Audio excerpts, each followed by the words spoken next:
Hello and welcome to News Morning here on Newday on TV3. My name is Beatrice, coming up in the next few minutes.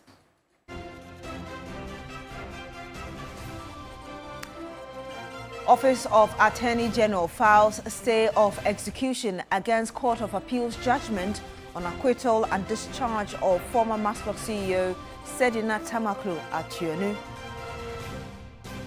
Also on the program this morning, Africa urged to unite and strengthen economies amid shifting global order.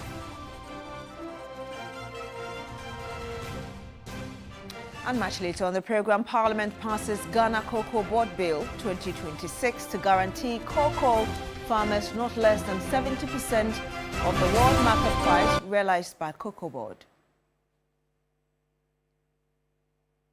My name is Beatrice. Thank you once again for joining us on the program. Now let's start from here. And the head of public affairs at the West African Examinations Council, John Kapi, says that the council is satisfied with efforts to curb examination malpractice in this year's BECE. Speaking after the release of the result, he said although irregularities were recorded, the number of cases this year were relatively lower than last year's. Generally, we are impressed with our performance because with the number of parameters that we look at when we are dealing with results, and I believe that looking at the amount of work we have put in and being able to churn out the results in this manner, we are comfortable that we've been able to, we are confident that we've been able to, execute our mandate as expected. In terms of irregularity or examination malpractices, I would say that, well, we have recorded some irregularities, some examination malpractices, but thankfully we haven't had any high numbers, in relation to last year's numbers. So I would say that the crusade that we embarked upon regarding our non-tolerance for examination malpractices has worked. Now, the court of former Attorney General and Minister for Justice Godfrey Yeboah-Dame has questioned the rationale behind the decision to uphold the appeal against the 10-year sentence of former Maslock CEO Sedina Tamaklo Atuonu. Earlier, the Court of Appeal, in a unanimous decision, acquitted and discharged the former Maslock CEO. Lord Edwasare has more. Sedina Tamaklo Atuonu was in April 2024 sentenced by an Accra High Court after she was convicted of 78 counts of offences, including stealing, causing financial loss to the state, money laundering, and procurement-related offences over the alleged embezzlement of more than $6 million in public funds. The offences were said to have been committed between 2013 and 2016. The court handed her a 10-year jail term in absentia after the former Maslock CEO obtained permission to travel out to the jurisdiction for medical treatment during the trial, only to never return. Her lawyers filed a notice of appeal in May 2024 to challenge the sentence on grounds that the charges were defective and that the prosecution failed to prove the case beyond reasonable doubt. Madam Atuonu was, however, extradited from the United States to Ghana on June 9, 2026 to serve a sentence. On Thursday, July 30, a three-member panel of justices of the Court of Appeal unanimously agreed with the appellants, noting that, among other things, the trial judge lost sight of the presumption of an accused person's innocence until proven guilty. The justices also indicated that the prosecution failed to prove the charges against her beyond reasonable doubt. They thus acquitted and discharged Sedina Tamaklo Atuonu. Lawyers of the former Maslock CEO commended the court's decision. Let me seize the opportunity to thank my lords for, in fact, for agreeing with us that, in fact, for agreeing with our submission. But I am a happy person, and I believe my client is also will also be happy. A former Attorney General and Minister for Justice Godfrey Yeboah-Dame expressed disappointment at the ruling. Sedina was convicted on very credible evidence and all, and he conducted the appeal to find out from the current Attorney General what he feels about the acquittal of Sedina and why Sedina was acquitted. I don't know why she was acquitted. So find out from the current attorney general why that happened. But And what if he was? Yes, and Sednan actually absconded after she had actually been confronted with evidence led by the prosecution. It was not for nothing. Lord Idwasari, TV3 News, Accra. Still on this, the Attorney General Dominic Ayine says his office has filed for stay of execution against the Court of Appeals judgment in favor of former CEO of Maslok Sedina Tamaklo Ationu. Now, let me take you through portions of the reasons given by the Attorney General. That the Attorney General, of course, asking for the stay of execution. The judgment of the Court of Appeal has occasioned a substantial miscarriage of justice for, among other reasons, material errors of law and fact apparent on the record. Also, the appeal raises substantial and arguable grounds of law which disclose a real likelihood of success.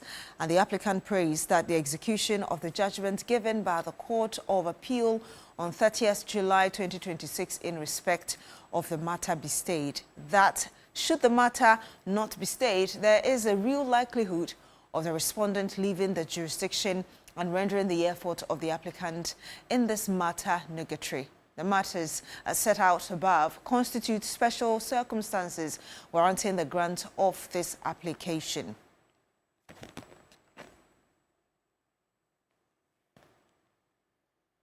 Well, the Attorney General has also outlined the government's position on key recommendations of the Constitutional Review Committee, including proposals to extend the presidential term and introduce reforms aimed at strengthening Ghana's democratic governance. Presenting the government's position on the Constitutional Review Committee's recommendations, Dr. Dominic Ayine said each recommendation had undergone extensive constitutional and legal scrutiny. Outlines the government's position on proposals submitted by the Constitutional Review Committee chaired by the H. Kwesi Prempeh Committee, which presented its report to the President on December 22, 2025. Among the proposals accepted by the government are to extend the term of office of the President from 4 years to 5 years, with the term of Parliament extended to correspond with this. Our thinking is practical. Under the current 4-year cycle, the early months of every administration are consumed by transition matters, and the final year is largely consumed by elections.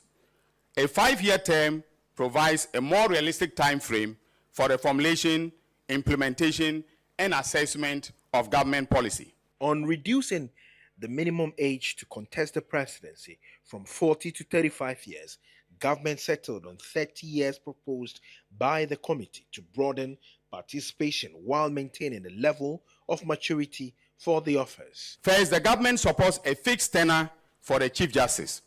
That is a single, non-renewable term of 10 years or until the age of retirement. The government supports capping the Supreme Court's membership. Currently, the committee recommended a cap of 15 justices.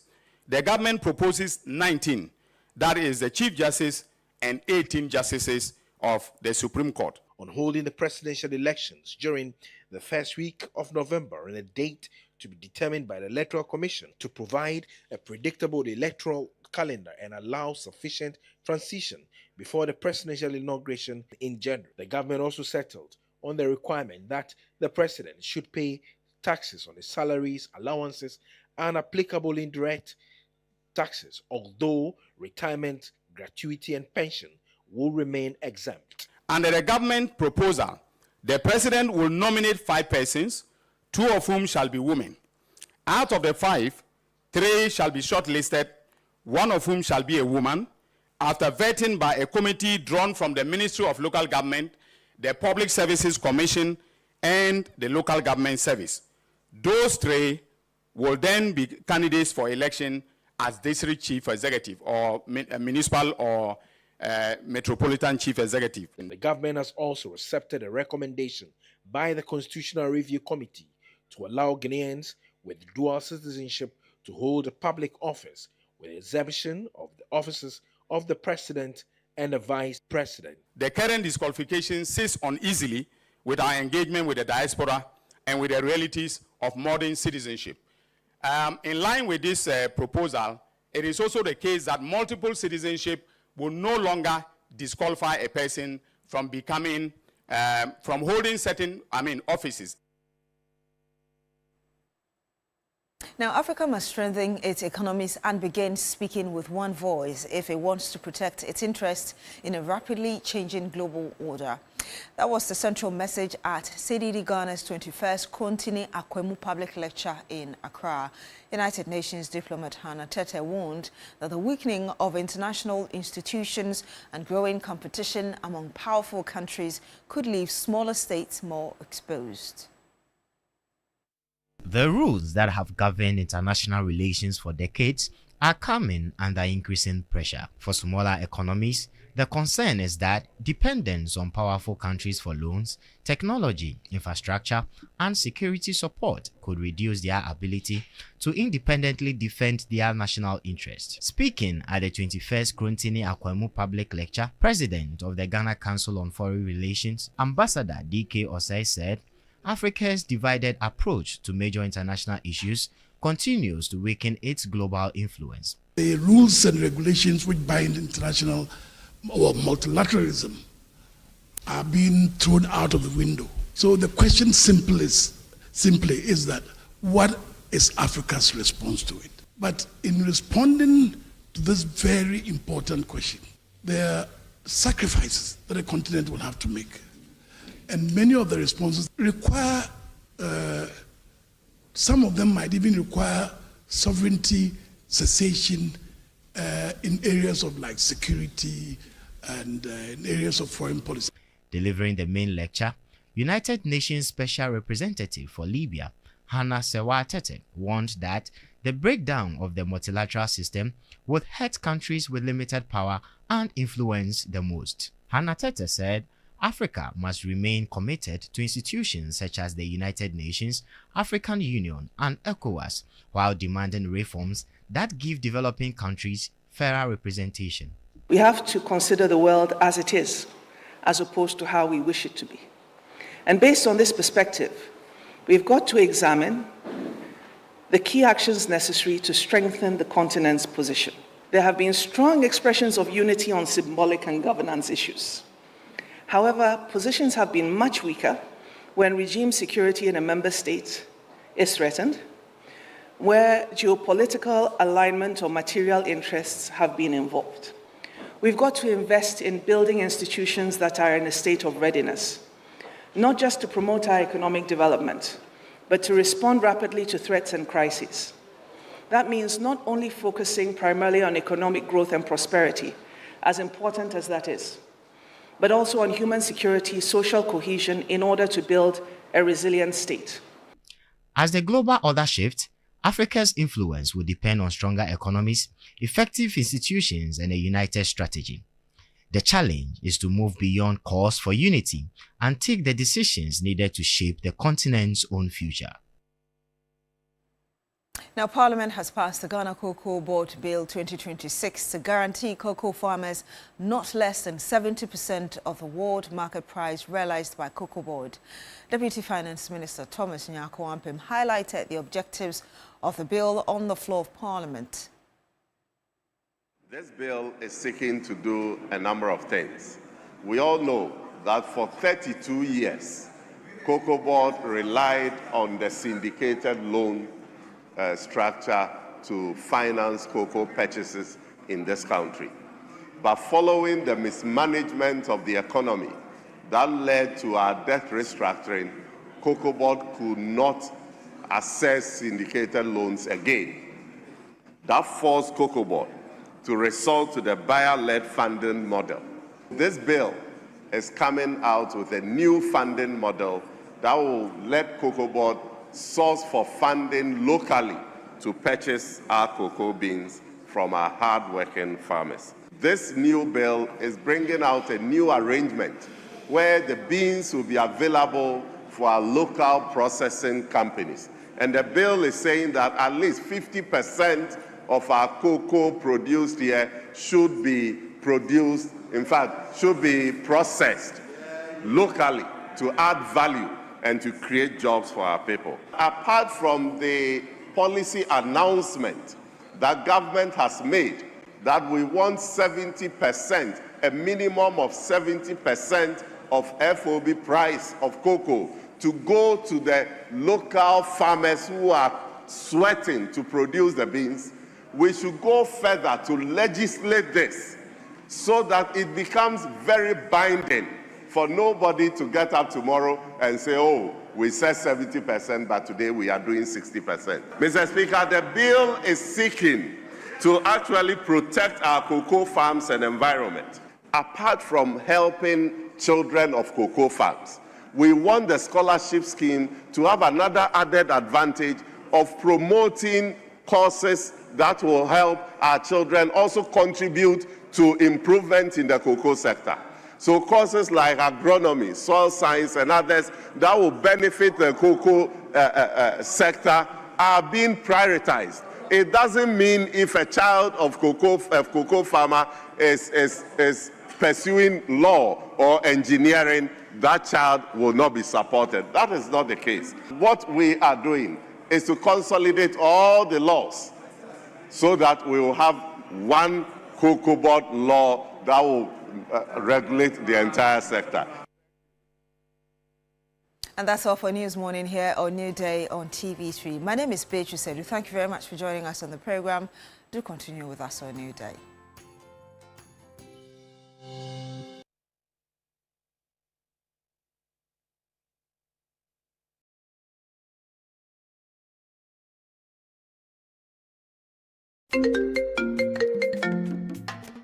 Hello, my name is Pamela from Customer Service. Please revalidate your account by texting your Ghana card number to 0500,000 247. Hey, Abili, wabedim. Madam, give me the numbers behind your ATM card. I'm calling from the head office. An email was delivered across to our customers this morning. Confirm if this is your bank account. 100,100,100. Thanks for sending your bank card details. Send the OTP now to avoid cancellation.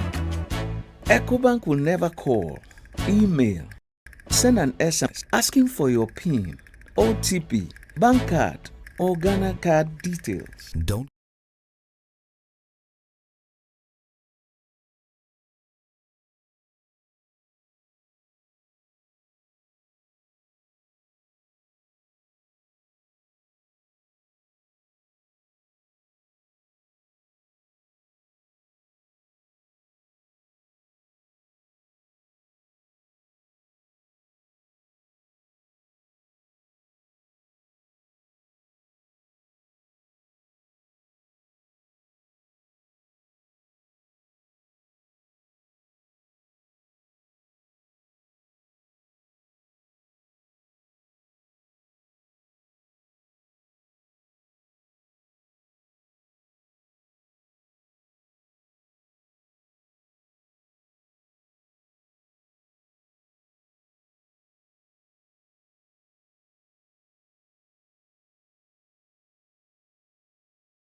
in there. Is it so relevant?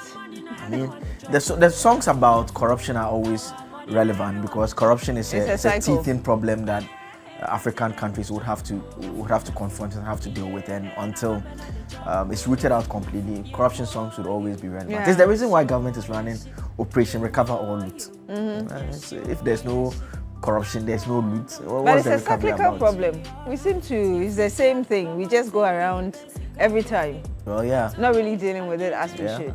Yeah. Yes. But it's such a timely song. Yeah. But hey, last week we were here, talking about how busy the week was with a lot of cases. We didn't know that this week was even going to be busier. Supreme Court deciding on 2 landmark cases. The delegates bit, voting and also the prosecutorial powers of the special prosecutor. And then yesterday we get to cover that breaking news. Yes, from the Court of Appeal as well. Exactly. So it's been another busy legal week. Absolutely. And also in Parliament too, it's been very interesting. Yes. I have had cause to, on various platforms, express concerns about some of the things that are taking place in Parliament. Parliament this week rescinded the passage of 2 bills. In fact, one of the bills was rescinded a little over 24 hours after it had actually been passed. They rescinded the passage and now made further amendments and passed it again. I know one of them is the customs bill. The customs bill is the one that I'm referring to. Then the other one is the public tribunal bill, which we had discussed about 2 weeks ago. Yes, we did. Yes, that bill was rescinded yesterday. Changes were made, and I think they will make changes. Was it clause 11 and a few other places? Yes. I mean, it begs the question that, well, what is chasing them? Well, where are we in a hurry to go to? I mean, there's no way anyone can comfortably convince me that it is fine and acceptable that Parliament passes a law and less than 48 hours, it rescinds the passage to make further amendments. So the question is that at the stage that the House was passing it, where were the members? Were they not satisfied? All those amendments could not have been incorporated at that point in time. And we understand that the next bill that will be rescinded is the anti-LGBT bill, which you recall has been long passed, and the Speaker showed up in Parliament and said that he was surprised that it had been passed. Yes, and he very was quickly. Basically traveling and he was surprised, and he was saying that it was going to be rescinded. I remember the majority leader at the time, Mahama Yarga, had argued that Parliament was done with its job. Interestingly, Parliament has been done with its job on 2 other bills and they've rescinded it. Exactly. So now we'll see how that will play out in relation to the anti-LGBT bill. But I think as the legislators, some form of explanation should be offered on what is accounting for this. They should just take their time, do the work, and especially the public tribunals bill. Before its passage, there were a whole lot of conversations. In fact, the minority had said that they didn't want it to be passed. They had expressed concerns about portions of the bill. But it was basically the clause 4, right? Yes, the clause 4, which actually is the one that establishes exactly. So for that, whatever arguments they made in Parliament, that was okay from both sides, and eventually it got passed. But for them to come back and then look at 11 and other places, that's where the arguments you're making I think someone was drawing my attention that the change that is actually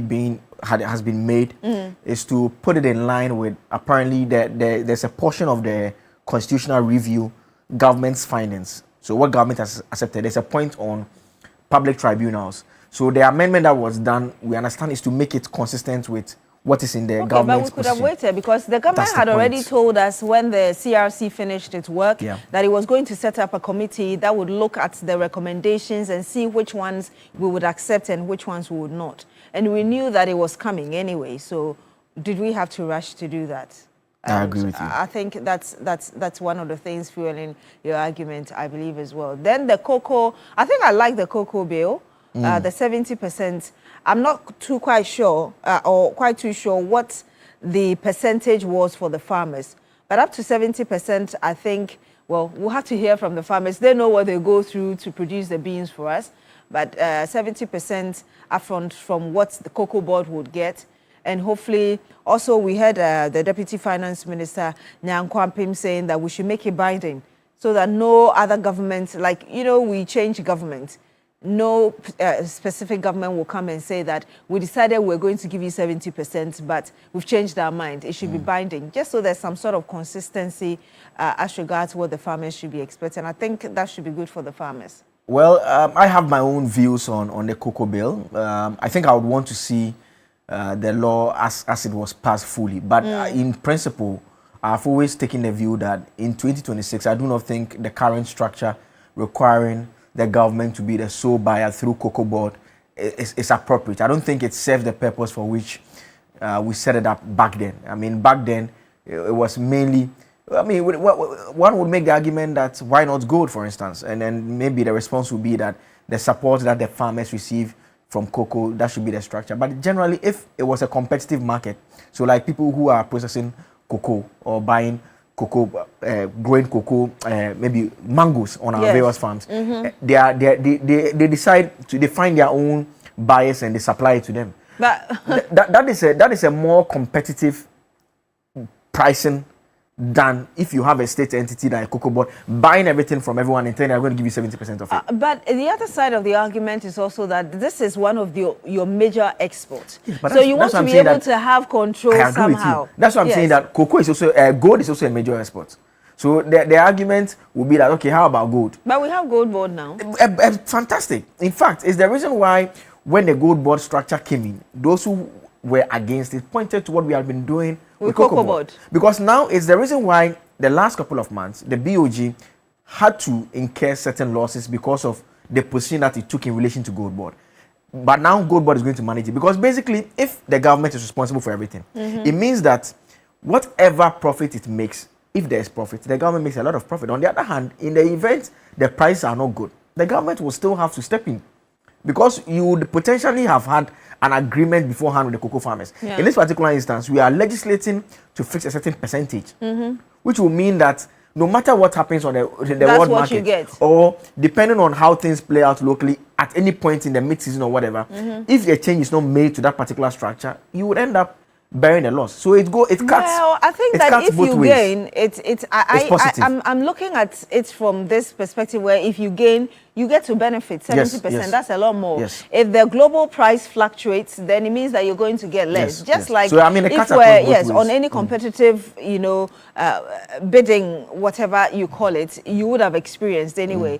But in terms of you disagreeing, I may not necessarily completely agree with you. Yes, maybe the government shouldn't completely take charge, just so there's a bit of competition and competitive pricing. But there should also be a system, I believe, where the farmers would have a bit of freeway in terms of getting good money, but also the government should be in a position where it is not completely losing oversight or control, because this is one of our major exports anyway. Well, I think that always there's the opportunity to think through what kind of systems we have and the need to improve it. So it's a win-win situation, not just for the government, but also the farmers who are sweating through the day and night just to ensure that we get what we see as a national export, as it were. So I think that that's something that they have to look through. But we're talking about Parliament and the bills they've had to rescind and all of that. There's also the reintroduction of the road tolls. We remember the government talked about it after it was suspended. The NDC, ahead of the 2024 general election, talked about how they were going to digitalize it so we're able to make fair money or revenue from that area. So I don't know what you think about that decision as well.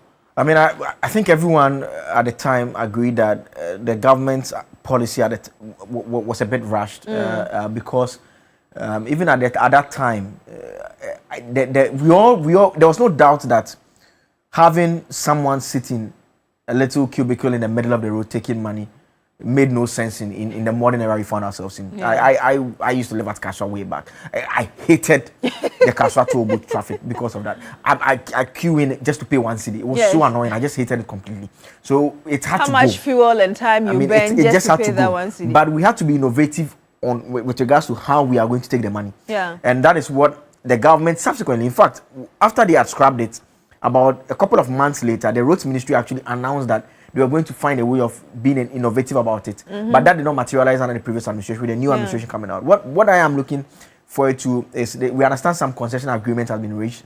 We need to fully appreciate the form, because is it going to be taken by DVLA when you go and do your roadworthy, or how is it going to be done? And that is the practical aspect of it. Or we are going to find a modern means such that when you are using a certain a specific part of the road, it records you, and you get a bill on your phone and you have to pay. Those are the things that the conversations really and how we're going to implement it, because actually the first time I went to Kenya, Nairobi, I was actually impressed that I had the choice of using the normal route or using the expressway, but the expressway meant that I had to pay. The expressways are the tolled ones, which make it easier. So ideally, if we have that proper functioning system in place, if you are maybe, for instance, you are leaving Accra to go to say Axim, there's maybe a beach road direct that cuts across straight. So if you want to use that road, you are likely to pay more. Exactly. Or alternatively, you pay, but this side there will be no free there, so you can be able to manage Kaswa traffic, the Winneba traffic, depending on where you're going and your if you're in a hurry, then you go to the other side. I mean, all those are innovative ways that we can deal with some of these matters. But also, yesterday the constitutional review process also, the government's changes, reforms, another thing that we will touch on as well. One thing that excites me, the government says that the age for contesting for president is being brought down to 35. Yes. So you're looking at it? If I answer you, I'll have to answer you whether I'm qualified or not. So I won't be able to answer any of that. But we had that conversation before. In fact, the constitutional review team had suggested 30 years. Yes. And the government said that, well, it should come down to 35. So that is where we are now. Again, the tenure of the president. 5 years. 5 years from 4. I don't know what you make of the argument of the Attorney General that normally the first year the government is trying to settle and the last year it's normally for wrapping up. I don't know. I mean, that was his explanation. The problem, there's an inherent issue that he cures with another piece of amendment as well. Okay. That amendment that relates to the decision that the election should take place in November. We've always had that conversation that the first Saturday in November, we should have the election there.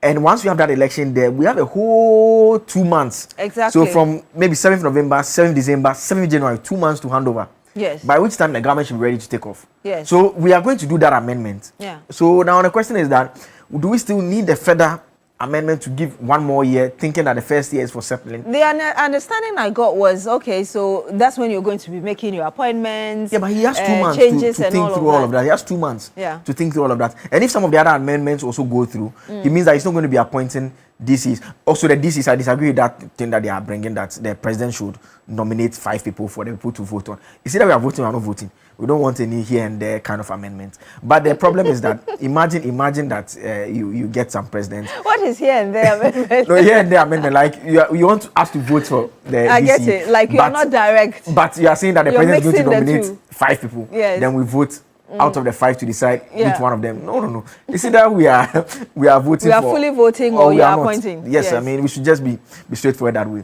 But the bit about the 5 years, I need to make this point. When you get someone, someone who is a very terrible president. Yes. You're stuck with the president for 10 years. That is the problem. Yes. 10 years. That is the problem. No, that's too long. But I think that before, when the CRC released its report, it was one of the major conversations we had. I'm sure they considered the gains and the negatives of this argument and still chose the 5 years anyway. And that's why I was asking you about your thoughts about what the Attorney General said, which justified why the government thought that we needed to include this. So what does it mean? That immediately this could be implemented? Yes, so we says they are going to set up, and the president will shortly swear in an implementation committee. And what the committee will be doing is that they will immediately draft the proposed amendment bill. There are 2 bills. The first one will deal with the non-entrenched provisions, because those ones are fairly straightforward. It's the entrenched one that we have to go through a whole referendum process and all of that. There's something very innovative that the Attorney General said that I found very interesting. It's on the human rights bit. They need to expand Chapter 5 of the Constitution, but because of the challenge with Chapter 5 being entrenched, they are using the backdoor sort of. The latter part of Chapter 5 says that the rights that are in the Constitution are not limited to the ones stated there, but other rights that are inherent in a democracy and ensures the well-being of a human being are deemed to be part of Chapter 5. So the Attorney General said that on the basis of that particular provision, there's going to be more or less a rights bill that will be passed in Parliament that will provide for other forms of rights that are not I think I would agree with that rather than expanding the constitution, because already people who look at our constitution and that of US and other jurisdictions feel that it is too voluminous. Yeah. And sometimes when it is like that, it becomes difficult interpreting it. So we should be able to have a simple constitution, and we leave it to the judiciary, which has the ultimate power or jurisdiction over interpreting our constitution. So, Absolutely. Yeah, I would agree with setting a different thing rather than expanding what is already people deem voluminous in terms of our constitution and Absolutely. the details. Yes. There's this message Roland sent. He's wishing someone happy birthday. Roland, yes. Roland, I've seen the message too. Yes, so happy birthday to Mr. Ohene of the Security Department of UPSA. God bless you. It's coming from Roland Walker. He says I should do it 2 times, so I'm going to do it for the second time again. Happy birthday, Mr. Ohene of the Security Department of UPSA from Roland Walker. He says happy birthday to you. God bless you. Do enjoy your new age and have an amazing day. Roland will give you something else. This one is not main birthday do gift it like 2 times. Yes, I've seen it. He said you've seen it 2 times too. Mr. Ohene, don't let him deceive you that this is the birthday gift for you. Wait for the package. Let him send you the actual package as well. Yes. But I mean, so we'll do the other birthdays a bit later on. But this is our show basically for this morning. We've run you through some of the things that we'll be talking about.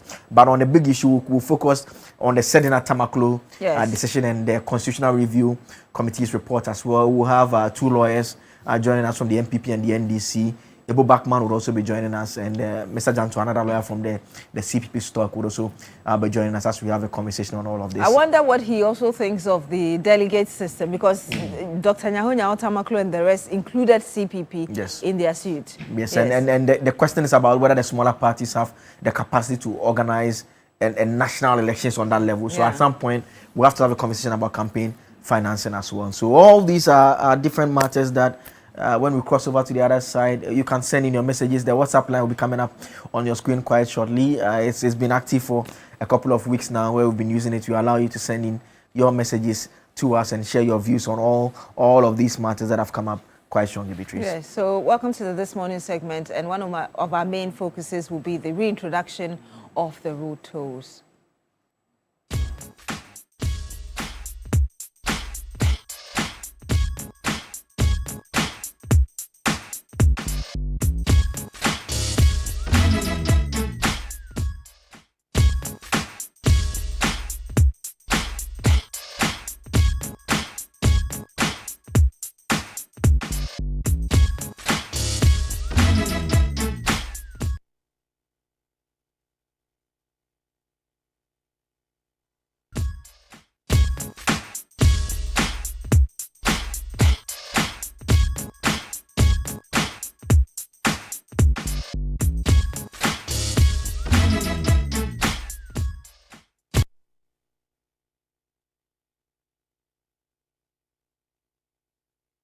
Newday on TV3. Welcome to This Morning segment. And already we've told you about a lot of issues that have come up throughout the week. And one of the things we would love to hear your view on is the age limits for contesting for the presidency, 35. What do you think about it? Do you think that in our jurisdiction, this age limit will be enough? People will be equipped enough or mature enough to stand for the office of the president? So you can call in and send your messages as well. And let me remind you, in the week we gave you 1,000 Ghana cedis for the game star 439 hash cash out. Today we are giving you a jackpot, and I'll be telling you or giving you details very shortly regarding how much we're giving. Okay, so it's actually 2,000 and 3,000 Ghana cedis. I believe going to 2 people, right? So you have 2,000, it's a jackpot, 2,000 and 3,000 Ghana cedis. You do not want to miss this opportunity. So yes, star 439 hash, and you select option 8, MG jackpot, and you get the chance. We're giving 5,000 cedis to 2 of you. It's either you get 2,000 or 3,000 Ghana cedis. And of course, We would also have Cookie will call it in Kukon Kitinkiti 200 Ghana cedis for you as well. So the main two persons who play more will get 2,000 and 5,000 Ghana cedis, and the rest of you would get 200 Ghana cedis each. So keep playing, start playing now, just so that hopefully by end of Big Issue, we can give you your 3,000 or 2,000 Ghana cedis. So the phone lines are already activated for you to share your thoughts with us regarding the age limit, 35 years for you to contest to become the president of Ghana. What do you think about it? And how you think Ghanaian youth should be preparing themselves towards taking advantage of this. So call in to share your views with us, and also send in your messages. I realize that a number of you have already sent in your messages. Blay, 3 days ago, Roland and I were talking about box iron. When we talked about the lightouts, and we're asking whether the Gen Zs know about box iron. Yeah. And I realized somebody actually sent a message that, no, we the Gen Zs, we don't know box iron. But yes, I mean, you can Google and you find out. Or find out from your grannies. Box iron, if you use box iron to iron your trousers or your shirt, the line will be there even after washing it. The line, solid one. Yeah. Did you ever use one? Yes, of course. We used to. We open it. You put the charcoal really, yes. the burning charcoal. You put it inside. You close it. Then yes. you lock it in. That's and it. make sure the ash doesn't come out. Yeah, just exactly. So you don't stain your dress. It was a very innovative. I know some tailors and seamstresses, they still use it. Oh yes. Yeah, they still use it. Especially because when they are done sewing, they want to get the lines in there once and for all. But there are a lot of modern irons that of course, and they use other materials that would help keep. I mean, these days there are the electric ones that you don't even. I remember there was one that I started using it like a year ago, and I struggle with it a bit because when you plug it in, it turns on, so there's no button, nothing. Oh. Then it has a button at the top where you press it to adjust. So you decide whether you are ironing cotton, whether it's a nylon, the type of fabric. Yes. You have to move the button That electronically. So was once a bit you click complicated. it will move into you to select the correct thing before you start using it. Wow. If not, it will just be on and it's not turning hot. Oh wow. You have to select the fabric, the type of fabric before. Okay. So that's how far the world has come. I guess you threw it away somewhere just so you could have a simpler life. Oh no, I use it now. I use it. I still use it. It's very all right, so please, we've shown you our WhatsApp line 0500 516 444. It is not for calling. So just to remind you that it's only for your WhatsApp messages. You already know our phone line, our call line. Please, if you can display the call line as well, just so they can call that. But for now, you can send in the WhatsApp messages. Please don't call 0500 516 444. That's the line for you to send your message to. And I think a number of you have already sent in your messages. This is from Daniel Akpaliok from Sandema. And okay, I'll have to get to the beginning of this message, but some of you have already sent in messages as well. Okay. And Blair will be helping us with that. Yes, but let me read. It says, good morning. The age limit for presidential candidates, which is 35 years, is okay. But I also think there should be a range of the age. For instance, 35 to 65. It's a good initiative. So basically, he's talking about a cutoff limit in terms of what the upper one should be. So let's go up because there are some messages that have come. This one here says, good morning, Beatrice. About the age of being a president, I think the 35 is okay. TV3 all the way. Watching live from Gabon. Greetings to the people of Gabon there. Indeed. The Constitutional Review Committee's proposal to extend the presidential term to 5 years is a step in the right direction, provided we have visionary and development-oriented leaders like John Mahama. However, such an extension would be disastrous if entrusted to an administration like the erstwhile Akufo-Addo government. Good governance, not merely a longer tenure, is what ultimately benefits the nation. That is true. I agree with the last statement. Yes, the last statement. I think that was what the you last also statement said. Yes. deals with the matter. So even though he says two other things that appear to put across a different message. The last message is a general truth. Yes. That you can be in power for 10 years or 15 years, and you'll be as useless as anyone else can be on this earth. But you can be in power for 1 year and you do make good an enough. impact. So I agree with sometimes that. it's not necessarily how long you are in power there. So that one was from Mikli Mystery. Yes. Mikli Mystery from Ziope. A final one here, Aziz Donlawa. I personally agree with the CRC on the 5-year term extension. However, my worry is when a government is a vindictive and corrupt one like the recent MPP government waiting for 10 years will be hell. So that's the message that you sent to There's also a message from... It says, the final one here. Yes. Now, if you are 35 years, you must stop misbehaving. because you're likely to be a president. President. It means that you are qualified to be president. So you have to conduct yourself in a presidential and responsible manner. Yes. I wanted to ask Beatrice whether she's qualified to be president, but I'll let it slide for now. You have some messages for us? Yes, from Bolga, landlord Bolga D-Line. Good morning, lawyer Joseph Akable and Beatrice. When Wontumi was jailed, we were all discussing the fact that the court used and jailed him. Suddenly, in Sedina case, people are talking about public perception, and some are asking for us to forget about the fact of the case.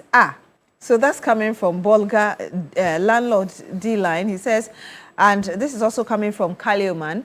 He says, my take on the government nominating 5 people for the public service to vet in respect of MMDCEs, I think it is wrong. Granted, those nominated are not the choice of the community, but there will be no options for them. On the other hand, if the community thinks their choice is doing very well, and yet there is a change in administration and the president is supposed to nominate, and he didn't nominate the president chief executive who is doing so well and nominate a bad, lazy DC again, will you will have no choice than to work with that nominee. So he kind of, he agrees with you, Joe, on the need for us to either we're voting or we're nominating, just so we know which of them we are sticking with. Yes. The idea of the president doing 5 and we, I don't think is very tidy. I think it still subjects it to a certain form of control. In fact, this one will even be worse because we had previously said that the president does too many appointments. Exactly. Now, what this will mean is that he now has to even nominate 5 people for each of the assemblies across the country, 5 each, for the people to vote on. That will be too much drain on him and all of that. I think it's a very unnecessary process that the government needs to take a second look at. We should just let the people vote, or we should keep things as they are. Just let the president appoint the person that he wants to appoint, and so that cures it once and for all. I think some other messages that have come in. Let me just go up here and do the messages. Okay. Yes, the last one we read was from Aziz Donna, so I can easily... Okay, as you scroll through, let me read this from Kwamena Siditi Ahafua Trincia. Says, good morning.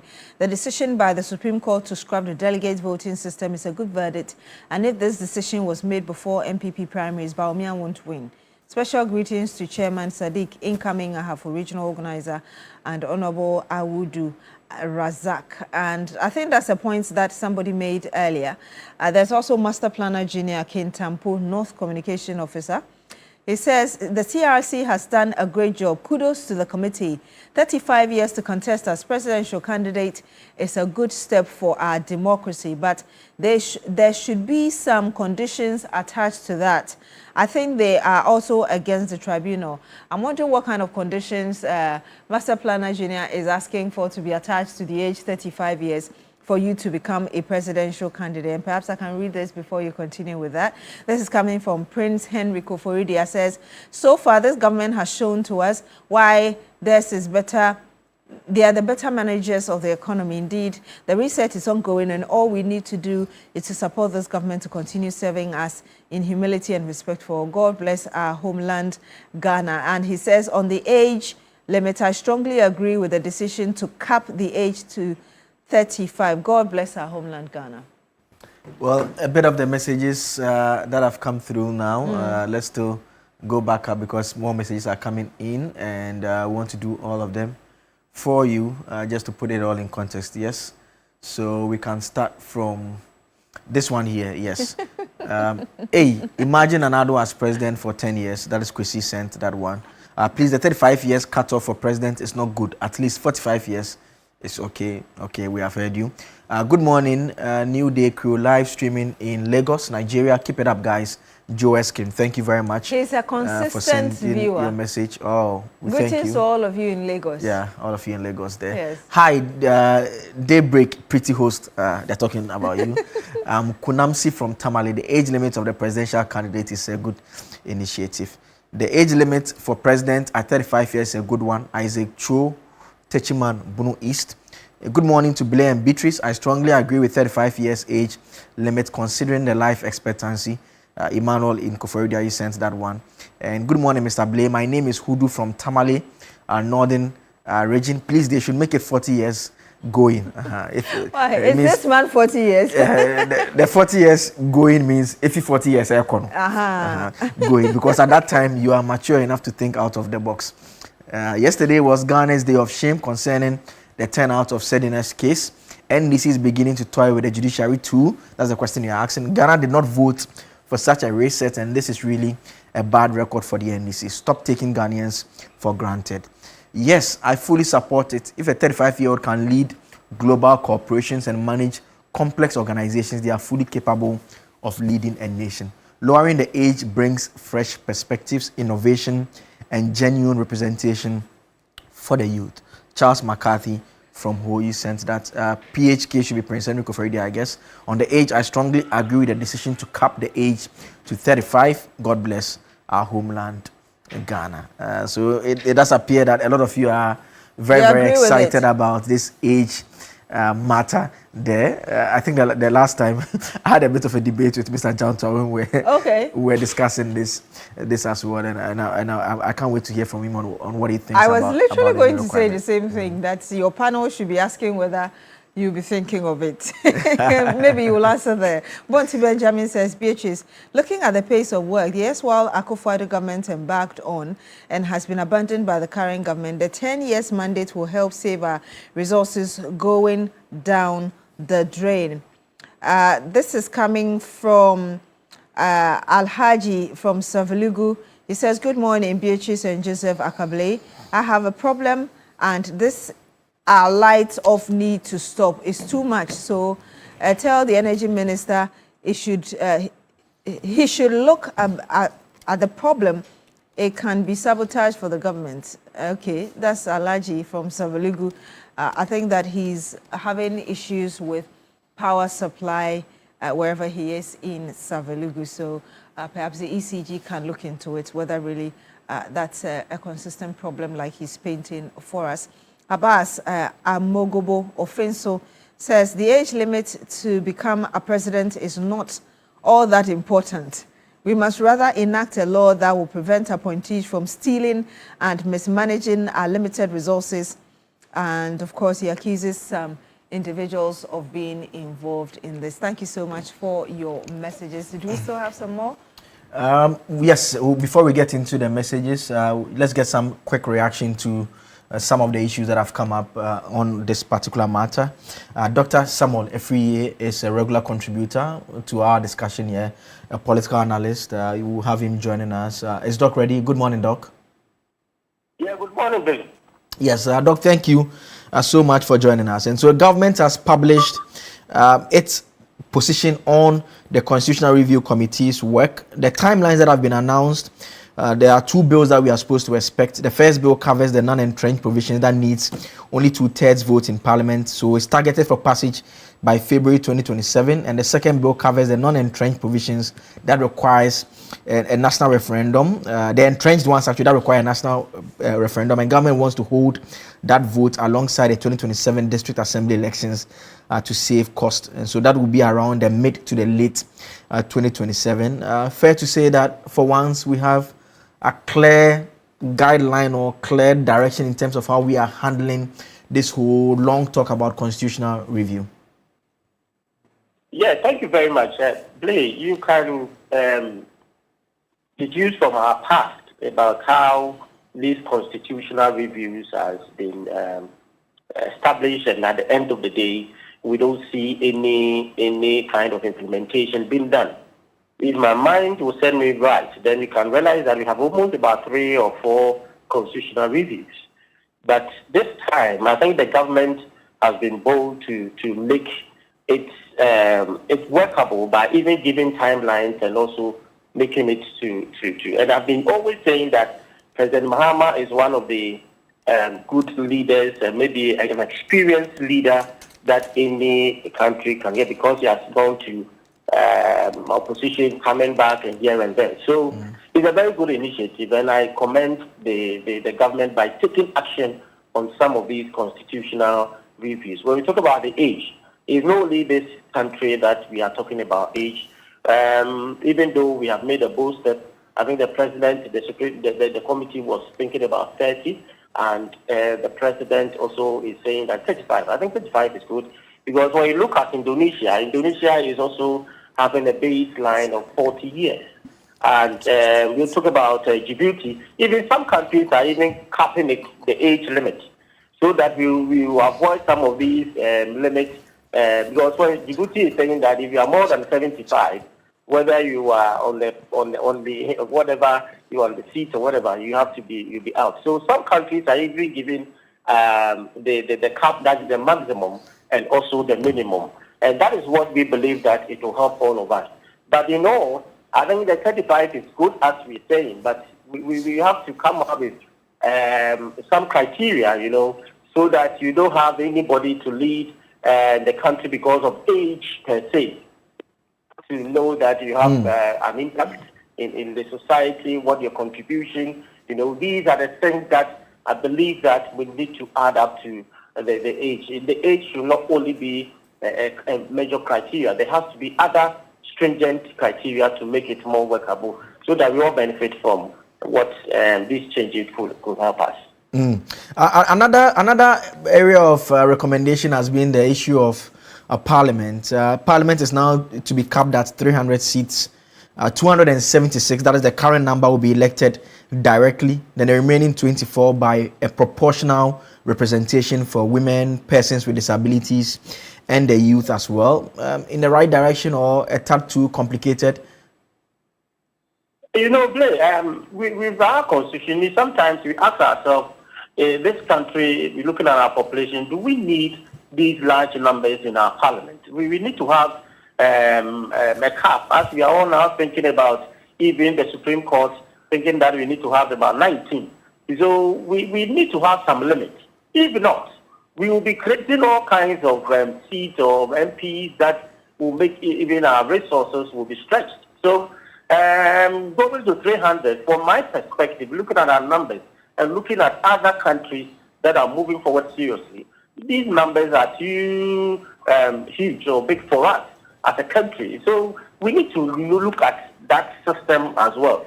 So that it's not every 4 years, then we add some numbers to it. If we are not careful, then maybe our parliament will be like a party that we are saying that everybody has the right to vote for these elections. So even though I agree, but we need to have a cap for our parliament, so that we work within a certain framework. Maybe 20 years we should have a cap for this. When it's reached, maybe we can review it because of the maybe our numbers. We can even redefine our constitution in a way that for these constituencies, so that we can have a cap for it. If not, we go wayward on our. And also the precedent about the district level. I remember that another time he made a great effort to do it. But I believe that as we are making that changes, if it happens, it will always be very good for all of us. It's a great move for this government to give us timelines on these things. It's very good. Doc, thank you very much for joining us this morning. Dr. Samuel Efriye is a political analyst, a regular contributor to our discussions on the show. This is not the only discussion we'll have on this particular subject matter. It's a topic for discussion when I cross over to the other side as well. But we'll start off with the Sedina Tamaklo issue and matters arising as well, Beatrice. Indeed. Let me just bring you more of the messages you have sent us. This is coming from Mr. Simon Yen. He says, Sedina acquitted and discharged. Is that what Sedina's extradition was all about? bring her back home and free her thereafter. That means her extradition was just clearing her difficulties of returning home to the comfort of her home. President Mahama and the NDC should know that the nolle prosequi cases involving key personalities like Dr. Stephen Oponi Nseidu, Dr. Kasiel Atuforsen and others, Dr. Ernest Thompson and others, and Dr. Johnson Esiama and others are still fresh in the minds of Ghanaians. For me, the AG's current move against Edina's acquittal is simply a window dressing. And that's coming from Simon Yenwa. And, okay, Peter T says, okay, he hasn't yet sent in a message just saying hi. But Blair, I know you've got some more, particularly on the age limit for the presidency. I mean, it appears a lot of the messages are around yes. The age limit and the matters arising. There was one message I saw down there. The gentleman is saying that he's not seen a 35-year-old who is matured enough to lead the country. I know a lot of 30-year-olds. I know a lot of 25-year-olds who are very knowledgeable on all aspects of matters. There are also 70-year-olds who are also around who we know that are not doing well enough. I mean, the lowest age we've had has been 38. That was Rollins. That was Rollins, 38 years. In fact, Aziz Dollar says JJ was 33 years when he led this country. And he's going back to the military Yes. And we can all testify the development achievements across the country, most especially Upper West Region. In fact, the mantra of "you are a small boy" has settled finally. At age 38, you are still referred as a small boy. We must change the narrative. Well, that's it. There's some messages there. Trust you're all doing well by His grace. The age limit should be 30 years. Just that every presidential candidate should need some psychiatric attention. Oh, okay. Wow. Extending the presidential term limit to 5 years will give more time to govern. The current 4-year term leaves limited time for effective governance since early months are spent on transition. While the final year is dominated by election preparations, a 5th year gives room to actually implement and evaluate policy rather than just launch it. That is coming from Albert Pole Mensa there. Good morning, TV3. My name is Jake Ernest Aye. Kalio, the age limit is okay, but can it happen in Ghana? 35 years is not a bad thing, but in our situation, I am yet to see a 35-year-old in Ghana having the knowledge and understanding of the issues to lead Ghana. That's the message I had alluded to there. Yes. You say maturity is important, bright here in Accra. Good morning, TV3. I think the 40 years will be an ideal age for the presidential. This is so because that age you will be mature enough. Michael from Medina, I'm sure he's alluding to the popular saying that life begins at 40. Exactly. Good morning. The age limit is okay, but I wish President Mahama can continue for 5 years before the next election. Osman Asabigi, you sent that message there. Age 35 for president is quite a good move, though I think it should have been brought down to 30 years. This will help the youth to be more involved in the political affairs of the country. Gaitin Sunyani Odumasi, you sent that. I am Eric Napula Bijimi from the north, but currently in Volta. The constitutional review to reduce age 35 is a good move there. You sent that one. The wisest decision ever made was when Ken Ofori-Atta decided not to come back to Ghana. I fully come to appreciate. I think that's one opinion that was trending yesterday on social media. I think it's in relation to the Sedina Tamaklo matter. What will be the educational background for the individual contestant? Gilbert Takradi, you are the one asking that question there. The CRC has done a good job. I think there should be a remedy clause for the selfish and greedy ones. Vote of no confidence. Please, I do have a concern in the delay of the proposed retiring age to 65 years, okay? And Lady B and Blay and the New Day crew, I'm in support of age 35. Mama Wizi from Latebia Okoshi. So those are some of the messages that have come Let through. me read this from Peter T. He says he's not been able to get his message through the main WhatsApp line. He says, government reintroduction of road toll is another productive innovation to provide jobs, particularly for the disabled ones who have the requisite qualifications to do so. Peter T, I think you should re-examine this because the government talked about digitalizing the entire system. So we need to fully understand what's in that bill, just so we know whether we're still going to have humans at the polls, at the toll booths or not, and how we're going to generally go about it. But let me remind you that we're giving you 5,000 Ghana cedis, 2 of you. So keep playing, *439#, and you select option 8, MG Jackpot, and you have the opportunity of getting 3,000 Ghana cedis or 2,000 Ghana cedis, and then we'll give 200 to the rest of you who will be playing as well. So you want to take advantage of this. The weekend starts from today. You want to get free 3,000 and 5,000 Ghana cedis for your pocket, and 200 Ghana cedis bonuses to a number of you as well. So just keep playing. And as you play, pack up your day the Milky Way with a rich, smooth taste of peck milk shortcake. It is just pure delight. Get one and some for your loved ones in all grocery shops about you. When we come back, Jesus Wakable will be handling the panel, but we'll also bring you some more, including sports. Do stay with us.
Thank you for staying with us here on New Day. It's time for the big issue, and today we'll settle on two main conversations. The first has to do with the latest with regards to that Sedina Tamaklo matter. We know that the Court of Appeal delivered its decision yesterday. We've had the benefit of reading that particular decision. The latest on that is that the Attorney General has actually filed a stay of execution, basically asking the Court of Appeal that the judgment that they've delivered, they don't want the judgment to take effect immediately. The reason being that if that process is not filed, moved and granted, what it will happen is the judgment will be served on the prison service and they will basically have to release her from custody. And so that's how come the AG has quickly filed this particular process just yesterday. I'll share a bit of that particular process with you. There's also the conversation about the Attorney General's office publishing the Mahama government's official response to the Constitutional Review Committee's 518-page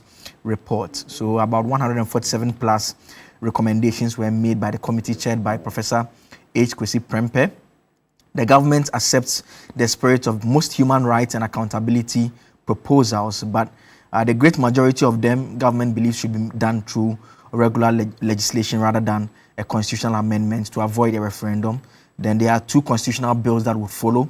One will deal with the non-entrenched provisions, then one will deal with the entrenched provisions as well. Then a target of February 2027 has been set for the other one, whereas the national referendum with regards to the entrenched one is expected to take place alongside the 2027 District Assembly elections. And so for the first time in a very long while, we have a clear path as to how we are going about this whole constitutional amendment process. So those are the two matters that would engage our attention this morning. And we'll start off first with the issues surrounding the Sedina Tamaklo judgment. And I want to first bring you what the Attorney General had to say about his reaction. In fact, the Attorney General was billed to speak to the nation on the constitutional review.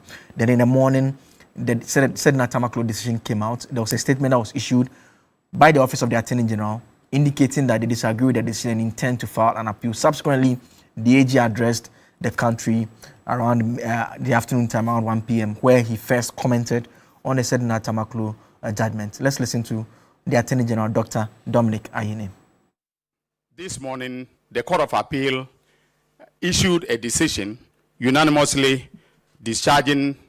acquitting and discharging Sedina Atienu Tamaklo, who was convicted of various offenses in absentia because, she was standing trial, and in the course of the trial, she sought permission to travel abroad for medical reasons and then remain in the United States for the rest of the trial. The trial court convicted her of the offenses charged, and then an appeal was filed by her lawyers in May 2024. I want this to be made abundantly clear that it was my predecessor who filed the appeal. However, coming into office, I reviewed what was filed, and I directed the Director of Public Prosecutions to file opposing the appeal because we believe that the High Court judgment had merit.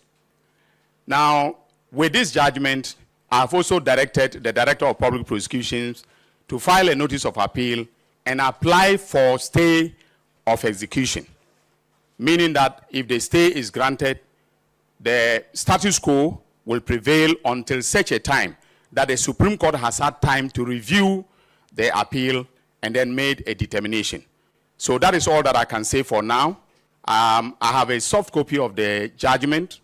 I'm yet to peruse it and then come to a firm conclusion as to what will be our grounds of appeal. But I want to emphasize that I believe that the judgment of the High Court had merit and that the United States District Court that extradited her to Ghana had a basis for making a determination that she was the proper subject for extradition.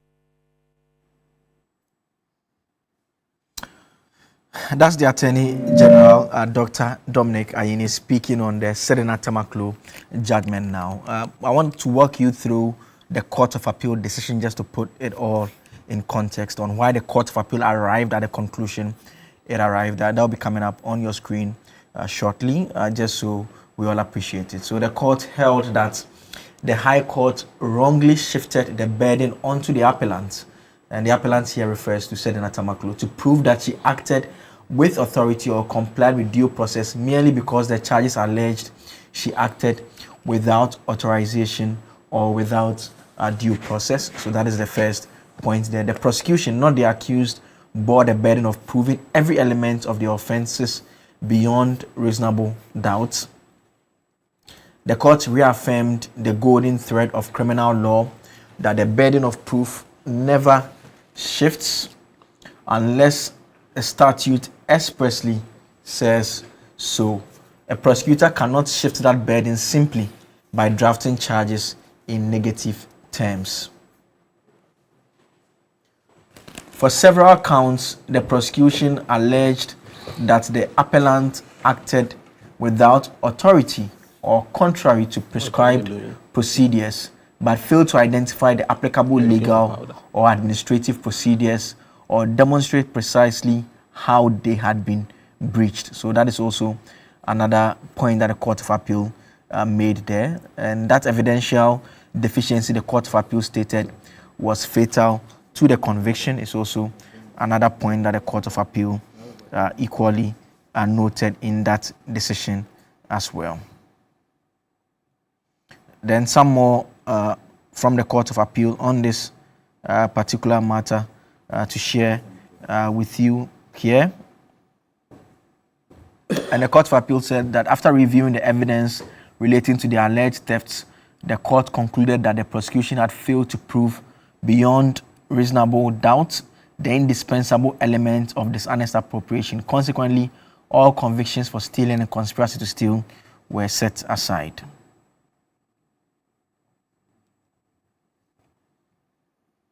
Since the alleged laundering depended on the prosecution first proving that the funds were proceeds of stealing or other unlawful activity, the collapse of the stealing convictions necessarily destroyed the foundation for the money laundering counts as well. And the evidence also showed that the payments in question were processed and approved by Maslock's head of finance, who testified that he observed nothing improper in the documentation or payment process. The prosecution has therefore failed to prove that the appellant authorized unlawful payments or bypassed any verification procedure. So the court held that Act 921 does not place the burden on an accused person to prove authorization. Rather, the prosecution had to prove the absence of authority and identify the verification procedure allegedly breached. It failed to do so, especially in the light of the evidence that the Finance Ministry had confirmed the financial arrangements relating to the Mark Otto's transaction. The evidence showed that the Ministry of Finance had confirmed the financing arrangements requested by the Public Procurement Authority, and the prosecution failed to establish that the necessary approvals had been withheld. In addition, the payments under the contract were authorized by the succeeding CEO after the appellant had left office, undermining the prosecution's case. And so that is a summary of the Court of Appeal decision that was rendered yesterday. And with the latest, like I did mention, is the Attorney General has filed a motion on notice for stay of execution pending appeal. A date is yet to be fixed for when that will be heard, but parts of it reads here that the Attorney General basically disagrees with the judgment of the Court of Appeal and has filed a notice of appeal dated the 30th of July 2026, that is yesterday. The Attorney General says the judgment of the Court of Appeal has occasioned a substantial miscarriage of justice for, among other reasons, material errors of law and fact apparent on the face of the record. He adds that the appeal raises substantial arguable grounds of law which disclose a real likelihood of success. The applicant, that is the Attorney General, prays that execution of the judgment given by the Court of Appeal in respect of the matter be stayed, and that the judge, should the matter not be stayed, there is a real likelihood of the respondent leaving the jurisdiction and rendering the efforts of the applicant in this matter negatory. the Attorney General basically saying that if the judgment of the Court of Appeal is not put on hold and Sedna Tamaklo is allowed to leave the custody of the prison service, it says there's a real likelihood that she will leave the country, rendering the efforts by the Attorney General to set aside the Court of Appeal decision nugatory. So that is also the latest that has come up from the Office of the Attorney General.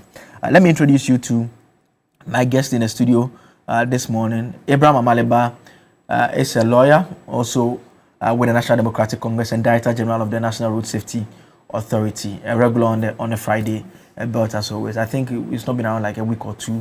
Good morning, Senior. Thank you for joining us this morning. How are you? I'm doing well. I hope you're doing well too. I've never asked you that question, so you're surprised. You caught me by surprise, I mean. Also in the studio with us, Kwame Jantua. Kwame Jantua is a lawyer as well, many years at the bar. He's looking at me. We've had a conversation about the number of years you were at the bar, and I remember that the day we had that conversation, you asked of my age, and you drew parallels to point out how long you have been at the bar. He's sporting a new haircut today as well. I'm not the one who said it to. They said it in my ears. This one, there's no me. I beg you, shut back. This one, there's no me. They said it in my ears. Yeah, I had not even noticed. It's not always me. What does my haircut got to do? It's not always me. They said it in my ear, so I had to obey instructions. It's a conveyance belt. He's with the CPP, energy analyst as well, joining us in the studio as always. Evergreen. Yes. Also with us is Ebo Bachman. Wait. Why are you running your mouth like that? Sorry. How are you? I'm fine. Your heart, you're sure you're going in the right position. I explained earlier that when I came, it was upright. But I think a month or so ago, AB came in and he also came in. It was like this, and he pushed it to the left eventually. So I followed AB's direction. I quickly pushed it on the left. You will follow AB. I don't want run into trouble. I don't want you run into trouble. I don't want any trouble, so I just pushed it to the left. So if I'm in trouble, please, those watching, forgive me. Ebo Bachman is with the United Party. He was here last week as well. Always here on the Friday belt. He's joined us as well. Good morning, Ebo. Thank you for joining us. It's always a pleasure to be here. Yes. We'll be joined by a rep from the NPP, hopefully, at some point during the discussion.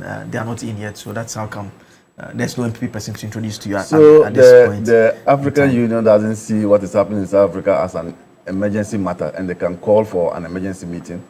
You know, I was the first to break the news here that we need the African Union to act.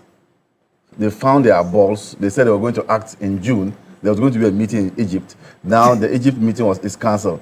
Now something is happening. You can't call for an emergency. But when the president is overthrown, then they'll call emergency meeting. People are dying. Let's deal with this matter. And is that why people are also saying that the African Union is in the hands of South Africa? So that's why they are also shifting their legs, and they are not going to do what How could is it be in the expected. hands of South Africa? I'm told South Africa is controlling them. How? So why is it that up to now, this matter affects all African countries and African Union? I know they are a two-footed bulldog, but at least in this matter, they must rise above it. Why can't they call an emergency meeting? What kind of union is this? I mean, that's a big problem. We see how that plays out. We know that the Ministry of Foreign Affairs and the government, for that matter, have spoken a lot and commented on the need for the AU to step in and comment on how South Africa is handling, South African citizens are handling other nationals and the rule of the state and whether they are doing enough to protect foreigners in the country. So let's see how. There's a suit too. Two Ghanaians have sued South Africa in the International Criminal Court. Yeah. So I think that's also good. Okay, he's the one of them. It's a good move. I think we must bring pressure to bear on the South Africans. But there are only two prominent politicians in South Africa who have stood up against what is happening: Thabo Mbeki and Julius Malema. These are the two. And I don't know what this man too is doing. He's not talking about it. Zuma. You see, as for Ramaphosa, Ramaphosa has never suffered under the apartheid regime. The father was a policeman in the apartheid regime. So he was protected. He never suffered like the other freedom fighters. So he never went exile. So he doesn't know what is happening. But Zuma, You were also chased out. You, Jacob Zuma, speak up. You have a large following. He belongs to the largest ethnic group, the Zulus. Use your and speak against this thing. I'm told this woman is even closing down her school there, but they won't say that it's because of that. The U.S. some woman like this, she built a girls' school there. I have a quick appeal. Yes. Can I do it? Yes, you can do that. I want to appeal to NADMO. I want to appeal to Minister of Agriculture, to appeal to Minister of Finance, and appeal to the President. At this particular moment, we don't seem to be having the kind of rains that we've had in June. We seem to be quiet and going around about our business fine. However, if you look at the heat wave in Europe, if we don't plan towards the dry season, that heat wave is coming to us. We need to put a comprehensive plan together where climate change is concerned. And we need to have a situation where every quarter we are dredging and cleaning our gutters for the next rainy season. Because right now, everything seems to be normal. If you look at the kind of destruction the wildfires are doing in Europe and parts of even America, you think that heat is not going to come here. But when that heat gets down here, the number of people who would die because of lack of water and because of drought, we need to put a plan together for climate change, because this thing is going to stay with us for a long time. We shouldn't just sit and feel, oh, the rains have reduced, there's no more flooding. Next rainy season could be much more devastating than what we have now. Let's put a plan together. Let's put money towards the plan, and let it be a plan we follow religiously every year. Because if you see the kind of dirt that the waters were carrying alongside our rivers and canals, you ask yourself, is this Ghana? So it's just an appeal. We shouldn't go to sleep. We shouldn't go to bed. Let's all try as much as possible to clear all the things that are going to create challenges for us in the dry season coming and in the next rainy season. All right. Most importantly, drought. If we can harvest the rainwater that we have now, it could probably, look, people are dying. People are dying. People are dying. People are dying. People are dying. All right, so buy airspace and come and talk about this one. Airspace. I have this platform. Let me use it. Don't worry, I allowed you, so it's fine. Amaniba wants to get under here. The kind of heat that kills the Europeans and Americans, they are normal here. It's not the heat, though. It is the lack of water, the drought, lack of food. We have, what do you call it right now? We have abundance of food. Let's try and save some of that food for the dry season. All right, thank you. Also joining us in the studio, I mentioned that the MPP rep was on his way. Kwesi Botwe. Kwesi Botwe Jr. is a lawyer with the New Patriotic Party as well.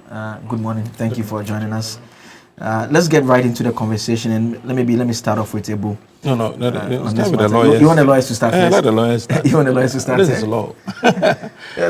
Sometimes it's more not law than law, because the lawyers, they would, like the way they read the Bible all the time. Okay, then if you want me to start, I think,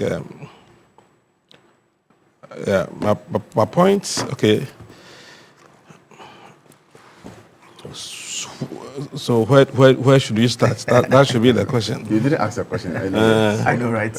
So I mean, Ebu, first, the decision of the Court of Appeal, did it come as a surprise to you from what you've heard and everything? That's one. And the second bit is the move by the Attorney General with the step that they've taken so far.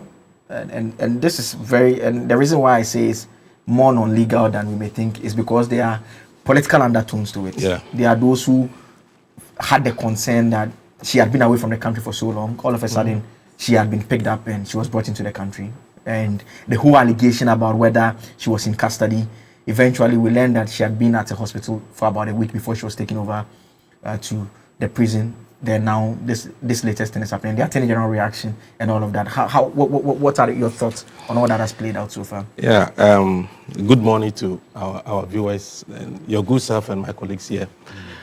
Yesterday, let me tell you, yesterday when I think I was in a friend's office watching TV3. Then the breaking news came. Honestly speaking, I was so furious. My initial reaction, I was so furious. So furious. So I spoke to Solo about it, that what is happening. That all of us came to the conclusion that let's wait and see the judgment. And I called a lawyer friend with the same, reaction. And he said, have you read the judgment? I said, no. Then he said, okay, wait till you read the judgment. And he said he himself had not read the judgment, but I should wait and read the judgment and see why the decision was made by the court. So I had the opportunity yesterday to read the judgment. In fact, I have about 10 pages to finish. But you see, after reading the judgment and also looking at the reaction of the MPP and even the general public, I've been asking myself questions. On what basis should people be punished in this country? On what basis should people go to jail, for instance? Should it be on the basis of emotions or law, on the basis of the law? Should it be on the basis of optics? That question came up yesterday strongly to me, that if you don't take care, we will destroy our democracy with politics. When I read the judgments and I go to understand a few things, that in criminal proceedings, verdicts are normally, or verdicts are arrived at on the basis of the law, not emotions. We can all, honestly speaking, we can all decide to throw very cogent principles of law and even rationality out of the window and engage in usual political banter and discourse. But then, one thing that stood out strongly to me was the fact that in the judgment, it appeared to me that the former Attorney General and the judge did not do a good job. Given the fact that the most important standard, legal standard, should be proven with evidence beyond a reasonable doubt. And that throughout the judgment, you could clearly see that at no point did the prosecution prove beyond a reasonable doubt in respect of the charges against the lady. So at the point I was asking myself, on what basis was this lady, imprisoned? On what basis? Was it on the basis of the law? If it was on the basis of the law, then there's something wrong. Because where should we have the burden of proof? Who should bear the burden of proof? Should it be the accused person or the prosecution or the prosecutor? In this case, clearly, if you read all of them, the burden was shifted from the prosecution or prosecutor to the accused person. And on the basis of law, and I've also heard senior lawyers speak to this issue, on the basis of law, I think the appeal court judge, the judgment that was given by him was fantastic. On the basis of law, fantastic. Because if you go through all of them, read through.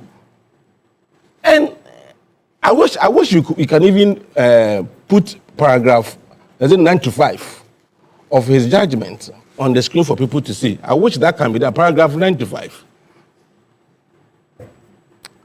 So I was wondering. The only thing that I've always asked is, why did the woman even run away? If she indeed she ran away, why did she even go out of the country? But the case is, if this was the judgment, then she should have been here a long time to deal with this case. You know, on this table, there was something happens the other time. I said, if somebody steals your phone, everybody will see that the phone has been stolen. But it's the court that will determine whether indeed the phone was stolen, even though people have seen. So we have court of public opinion and the court of law. In the court of public opinion, you can say maybe the woman may have done the things she's being accused of. I'm saying may have done them. But in the court of law, you need to establish that indeed she did it. And I'm saying that the former Attorney General could not establish that. And also the judge. If you look at what really happened with the judgment, and even the charge sheet, defective charge sheet, it looks as if they rushed the case. I mean, it was as if they were taking the case to court to lose, because they rushed the case. And one thing I've also learned in this is that I've now come to understand why this Attorney General says we don't want to rush our cases to court. Let's take our time with our cases, because if you don't present a good case to court, you may have a good case, but you may end up even losing the case on technicality grounds. So I'm now beginning to understand certain things in law, that indeed the judgment was a sick one. But politically, I've been asking myself this question. So who jailed Madam Sedina in the first place? Was it the court or it was the government of MPP? Politically, this is where the politics comes in. Who jailed Madam Sedina? Was it the court or the government of MPP? Indeed, it was the court that jailed Madam Sedina. And who has acquitted and discharged Madam Sedina? Is it the government of NDC or the court? Once again, it is the court. Now, in this country, if you don't take care, if an ordinary Ghanaian goes to court and the person gets jailed, it is the court that jailed the person. If the person goes on an appeal and the person succeeds, it is the court that has done that. But if a politician goes to court and gets jailed, then it is not the court, it is the government. If a politician goes to court and gets maybe on appeal and gets acquitted and discharged, then we will say that it is the government. Why should you treat the judicial system the way we are treating it? It's as if nobody should have confidence in the judicial system. I've read the judgment of the judge that sentenced Woon to me. I've read that judgment. And I've read this judgment. And I'm saying that if you are a genuine Ghanaian, if you are a Ghanaian who means well for this country, and you want our democracy to do well, and you want the judiciary to be seen to be impartial, to be offering justice to the people, you can only come to one conclusion, that both judgments were sound judgments. Okay. Very sound judgments. But once again, the politicians Now when people this one I heard that they said this is a travesty of justice and Wontumi must be discharged. I mean, why should you do this? Okay, but I mean, given what you've read and your conclusions, what do you make of the decision by the Attorney General to appeal it? You see, let me tell you my candid opinion on this decision of the Attorney General. After reading, because when he said he was appealing, I had not read the judgment. After reading the judgment, it will be very difficult. I don't want to prejudge anything, but it will be very difficult for them to succeed at the Supreme Court. And I want to believe that probably he's doing that because of pressure. I mean, the public opinion and all the kind of things people are saying. Because ordinarily, if you read the judgment, I mean, through the lens of the law, not political lens, but the lens of the law, it will be difficult to find fault with the judgment of that judge. And interestingly, people who don't know this, that judge was not appointed by this president. The judge who was appointed by the previous. That is why I'm saying that, you see, we should allow the courts to work. Are we not having three arms of government? Are we not having practicing separation of powers? Why is it that when a judge does something, we want to blame the executive for it? So when an MP, quote and unquote, misbehaves, you need to blame the judiciary, or we need to blame the executive. Is that how you want to govern this country? So what we are doing is that politicians would always complain about a judgment, but ordinary Ghanaians, when they are giving judgment, it is the court that did it. But if you're a politician, then it is not the court, it's the government in power. Okay. We should allow the courts to work. We should give them the kind of, we should trust them and let them have the kind of confidence they need and the boldness they need to be able to adjudicate cases without fear or favor. If you keep, maligning them, accusing them, and sometimes insulting them, then we are losing a vital part of our democracy, which is the rule of law. All right. And the supremacy of the law and the principle of equality before the law. All right. Just on the judge, the appointment issue, that judge has been at the High Court for a long time. I remember when the Abuga Pele case started under the previous NDC administration. Trying to say that it's the MPP that promoted him to the Court of Appeal. Okay, I mean that. Not the hair. I think he's talking about the president of the panel. Oh, you're referring to the Court for Appeal decision? Yeah. Okay. Oh, the Court for Appeal decision, the judges, there was Justice Ankama, I'm sure. Ankama was the one who read most of us will know him in the traditional setting as Wally Malon Ankama, a Court for Appeal judge, and Samuel Obing Diewu and Emmanuel Senyo Ahmed Dahe. Those are the three judges that heard this particular appeal. Let me come to Kwesi now. And Kwesi, those who have had the benefits of the judgment, given the reaction that we've heard, I heard from the former Attorney General Godfrey Adame yesterday, and I heard from his deputies as well.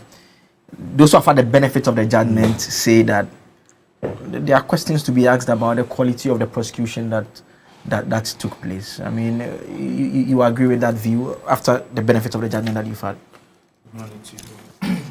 Colleagues, I think that first and foremost, the judgment of the Court of Appeal, in as much as we may agree or disagree with it, remains a compelling judicial position of the law.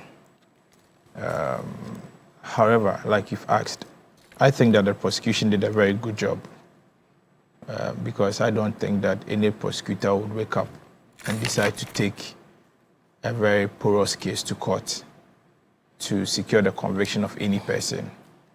And also considering the fact that the matter went through trial, Justice Efiasewa Abuche, we all know, is one of the consummate judges we have in this country, delivered her judgment and convicted and sentenced Madam Sedina Temaklo. And fast forward, the decision has been overturned. You see, if you look at all the circumstances surrounding this acquittal, it raises a lot of concerns, and it makes it look as if it's a political one, and that is why a lot of people have the apprehension and have the suspicion that it's a political one, because this is a person who was a fugitive from justice. This is a person who did not stay throughout the trial. This is a person who was arrested, who was charged, whose plea was taken midway through the trial. While she was on bail, she requested to travel for medical checkup sometime in 2019. She went, she never came back. Those who signed her bail bond were made to, pay for the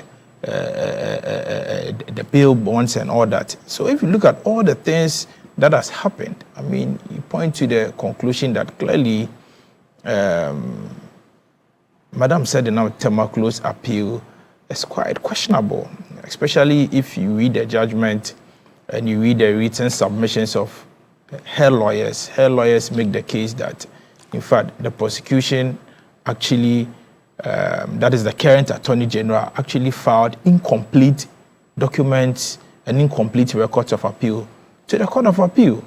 And so if you put all together, I mean, it raises some suspicion. But I think that in as much as, like I have said, we disagree with this judgment, it remains a compelling judicial precedent. However, you cannot isolate the politics from it.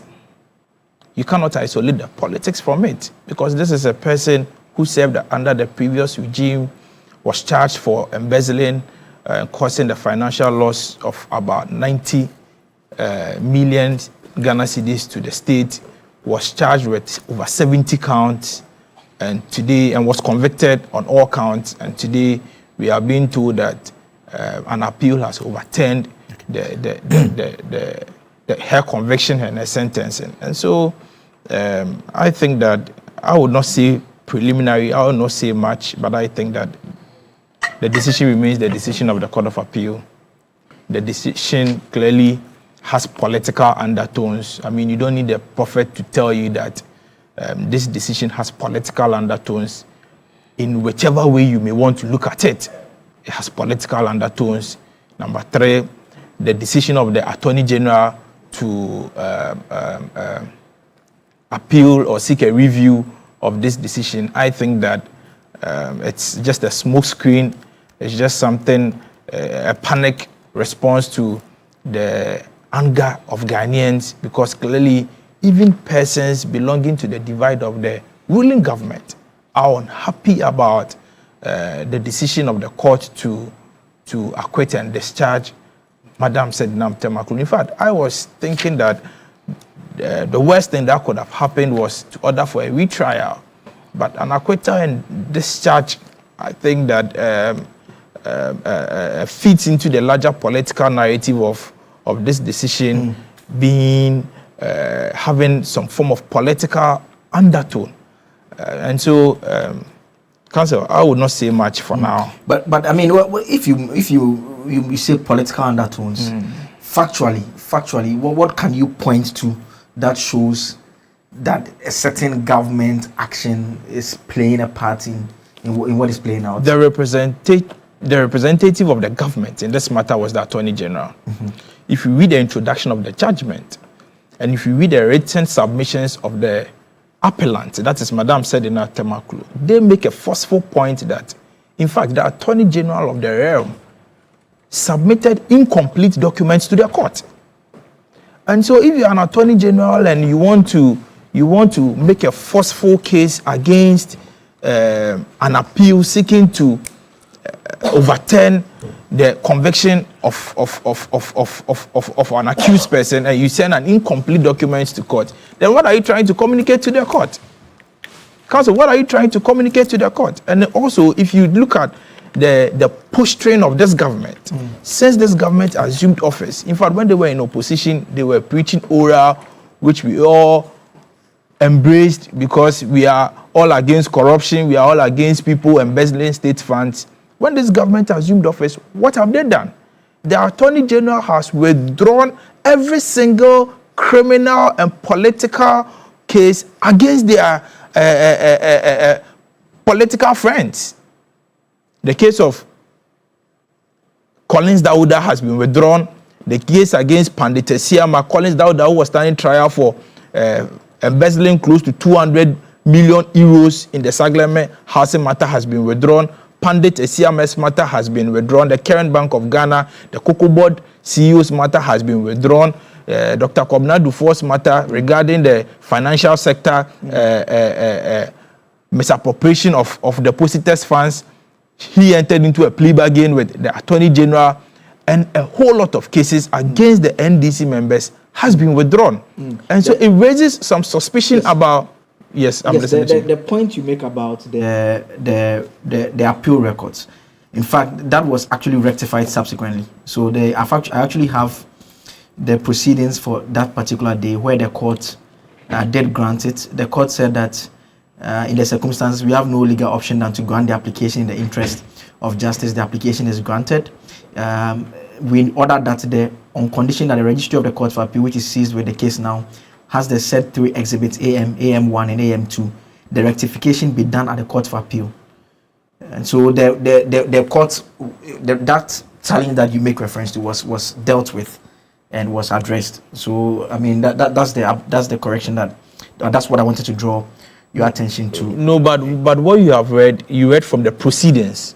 Is that what you're saying? Yes. You read from the proceedings? Yes, and I'm saying that the judge... No, not from the judgment. Not from the judgment. The proceedings... The proceedings of the day? Yes, on the 28th of May, 2026. And I'm saying that from the judgment, the judges acknowledged that indeed the prosecution submitted an incomplete record of proceedings to the court. I am quoting from the judgment. I wasn't in court on the... I mean, if you can point us to that part of it. I'll read that part, but let me make my point. The point I'm making is that is what the court said in the judgment. And so if it was subsequently rectified, then I do not know why it will find its way in the judgment. But the point I'm trying to make is that the Attorney General, indeed, like we know now, submitted an incomplete record of proceedings to the court. I am yet to see the written submissions of the Attorney General, if they filed any. I am yet to see that. But clearly, you cannot isolate the political undertones from this judgment. Clearly, there is a perception that people have that this judgment was, it's a judgment that if you look at it, the judges acknowledge that the trial judge misdirected herself regarding the burden of proof. If you just oppose it to the case of Moon to me, it leaves much to be desired. And so, Counsel, I would not say much for now. I'm sure subsequently we'll go into the details of the matter. Okay, let me cross over, and now I'll do, if you can, yes, pull up the part of the court of appeal. I'll read that out for you. I'll get it for you. Let me come to... I wanted paragraph 95 to be projected so that people will see if it can be done. I actually opened it when you mentioned it. Let me come to AB now.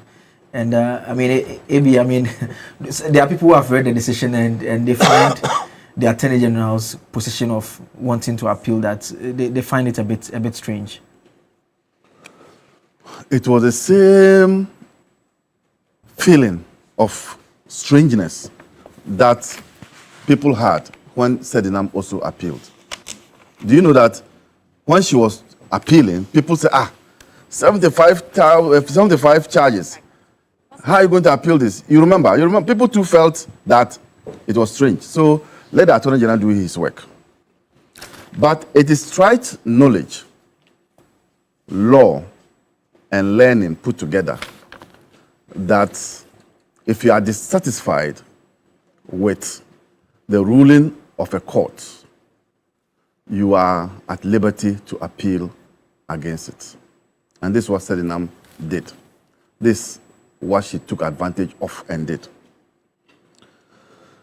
She went to court with some grounds of appeal. One of it was that the charges, that is the charges that were brought against her, were defective charges. The court found out that 34 of them were actually defective because the prosecution did not provide enough particulars for the accused person to answer. 34 were found defective. And I'm doing this for you to also take into cognizance how the Court of Appeal tore into the prosecution's case. And at the end of the day, you come to a firm conclusion with me that the prosecutors were sloppy.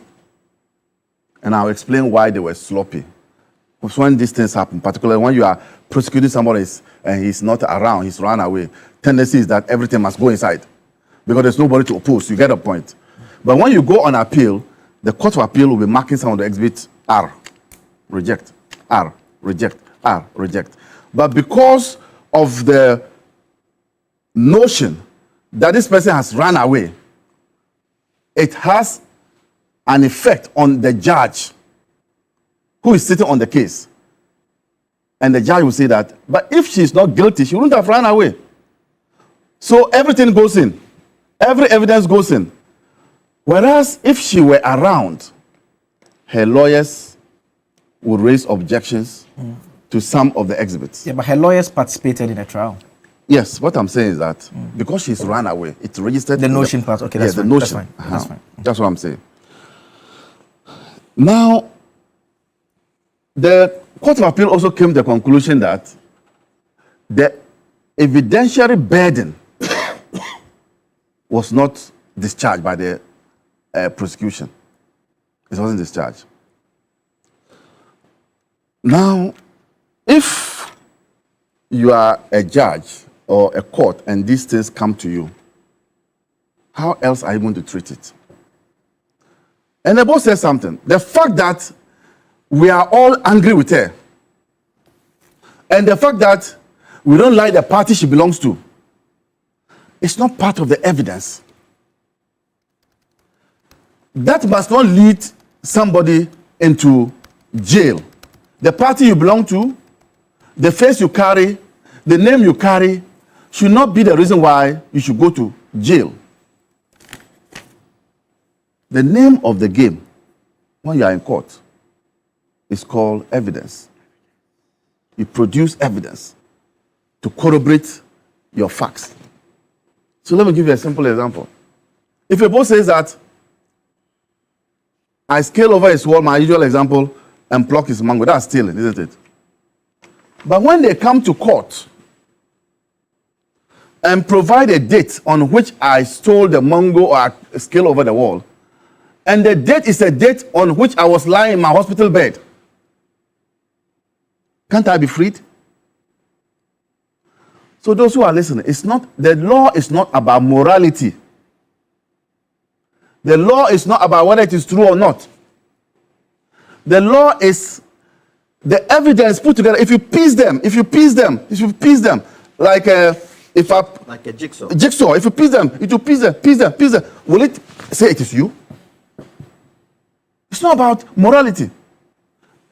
Even though at the fringes of law is morality, but at the center of law, it's not morality.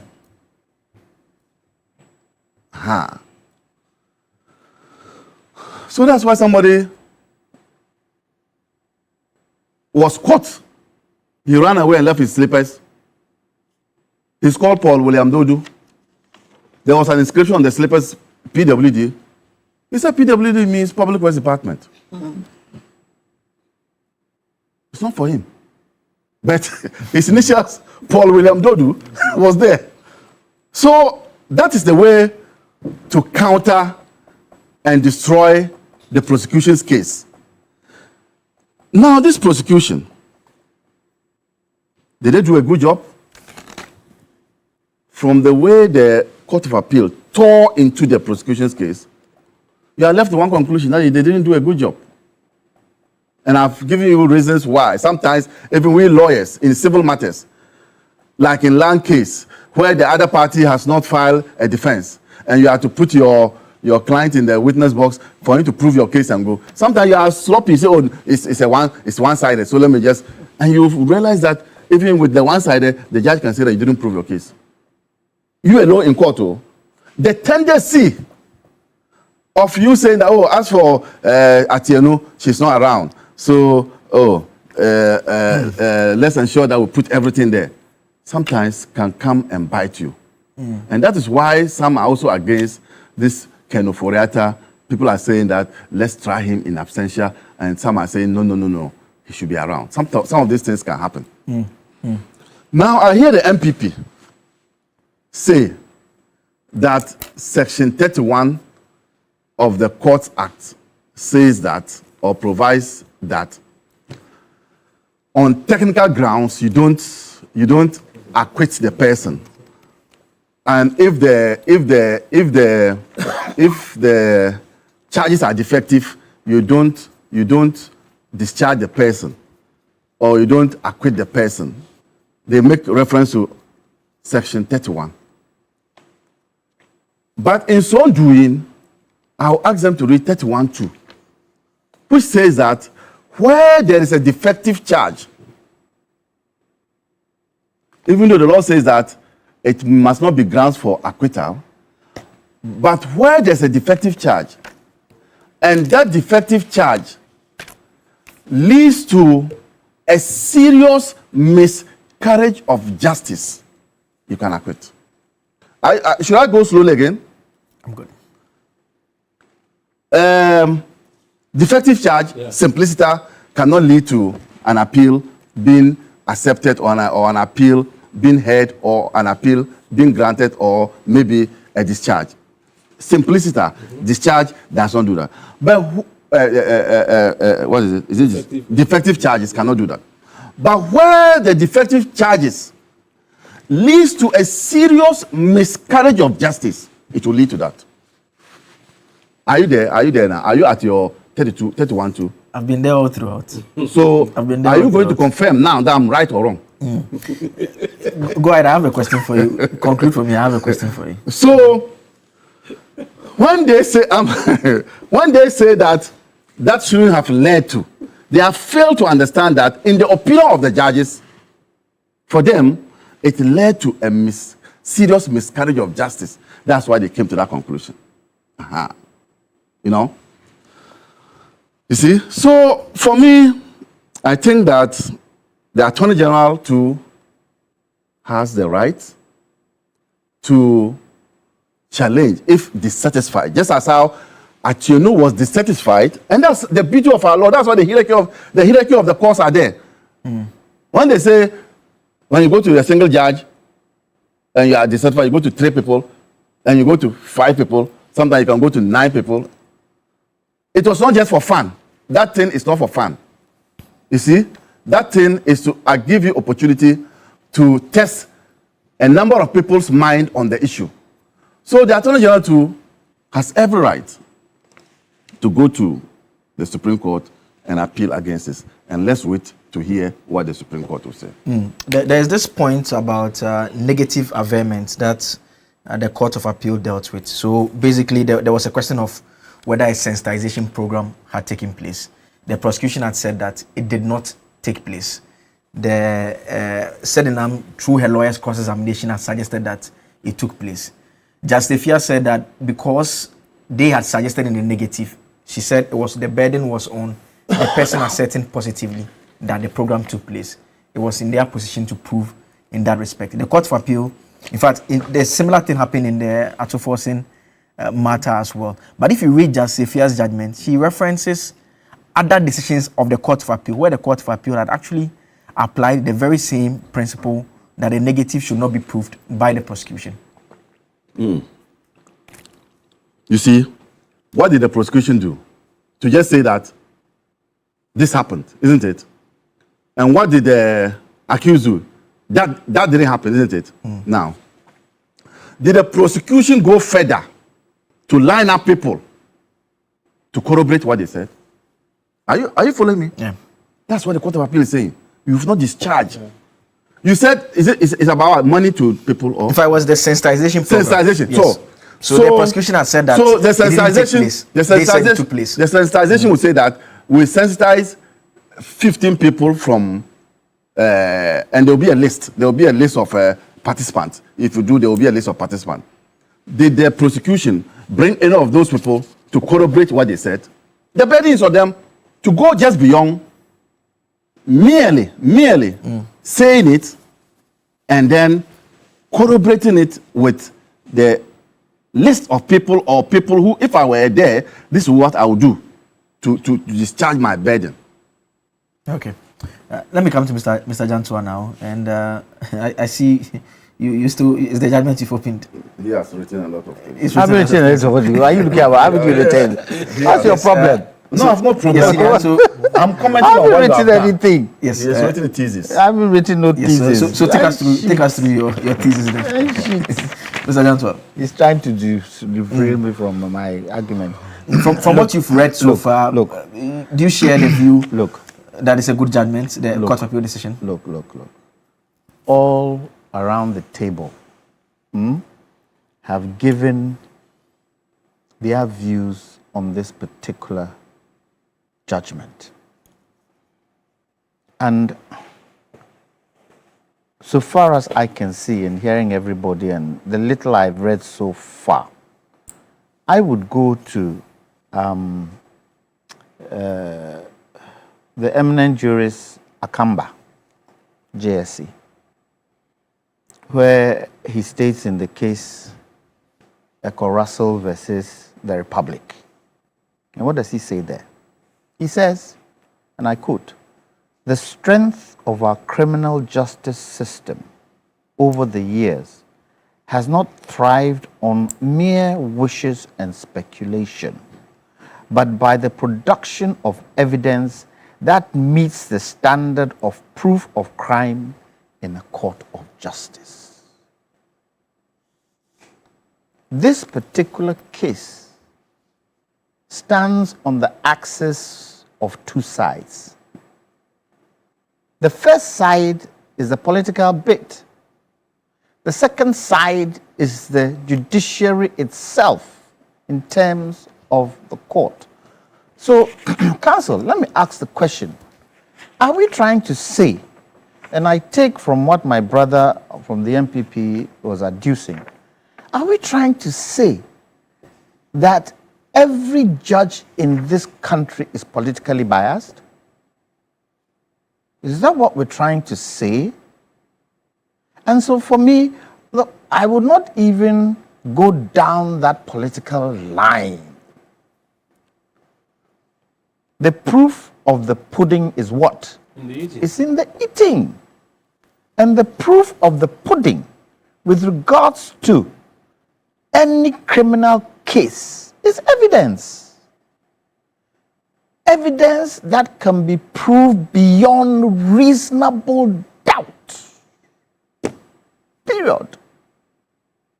Where we sit now, the justices of the appeal court have poked holes in the prosecution's submission.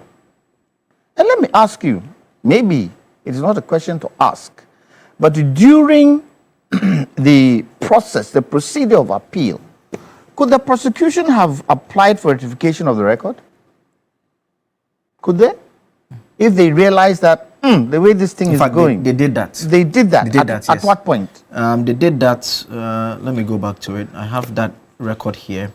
They actually did that on the 28th of May, 2026. It was an application. I thought you were going to give prosecution a chance to prove the other thing that he said.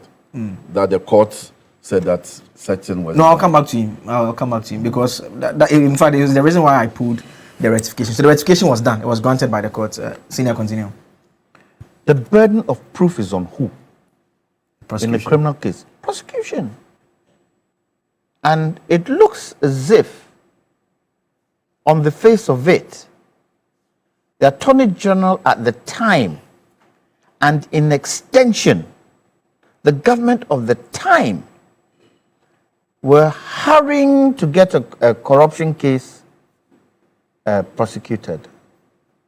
Because when you read the facts, in terms of the kind of offenses that were put in place, the evidence to support it was not there. Hence, those offenses were what? Struck out, weren't they? So, let me ask a question. If it so happens that Wontumi goes through a similar appeal, what will the political side say? Will they say, we told you he was right? Is that what they will say? Or will they compare the two? For me, that's why I always say, where a case goes to court, politics should be taken out of it. Because I really didn't understand the lengthy statement that was made by the opposition MPP where this was concerned, especially where the Attorney General has stated a stay of execution and an interpretation in the Supreme Court. Wait, what's the hurry? Wait, and let's see what comes out of that. Not unless you're trying to tell us you feel that because of the political undertones, if any, the possibility of that stay of execution and the Supreme Court and the seemingly, probably biasness of the Supreme Court judges being politically biased might not favor. Where such cases are concerned, especially criminal cases, let's take the politics out, right? But I think one thing we should be able to do is to make sure that we are able to explain to the people of the country what some of these judgments mean. Because on the face of it, if you hear, and I'm sure a lot of people, when they heard what the appeal court had said, did not even think about, let me go and read the judgment. So do you my case? Yes. That situation. Yes. He spoke to a lawyer, and what did the lawyer say to him? Have you read the judgment? That is where the meat of the case, the meat of the decision is. So I would say to Ghanaians, you can get the judgment and read. Go and read it and make your decision.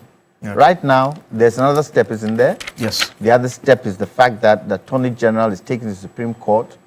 Let's see what comes out of that.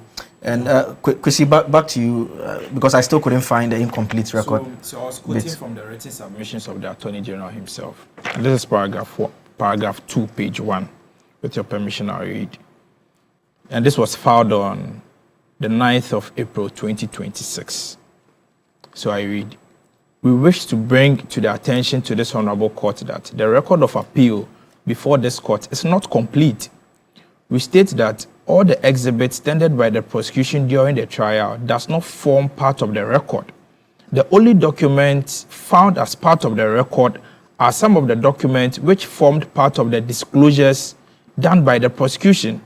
Be it as it may, we have had to proceed with our submissions relying on notes made by the prosecution, as we only became aware of the instant proceeding in this Honorable Court after the court had directed the parties to file their written submissions. So which paragraph are you reading from?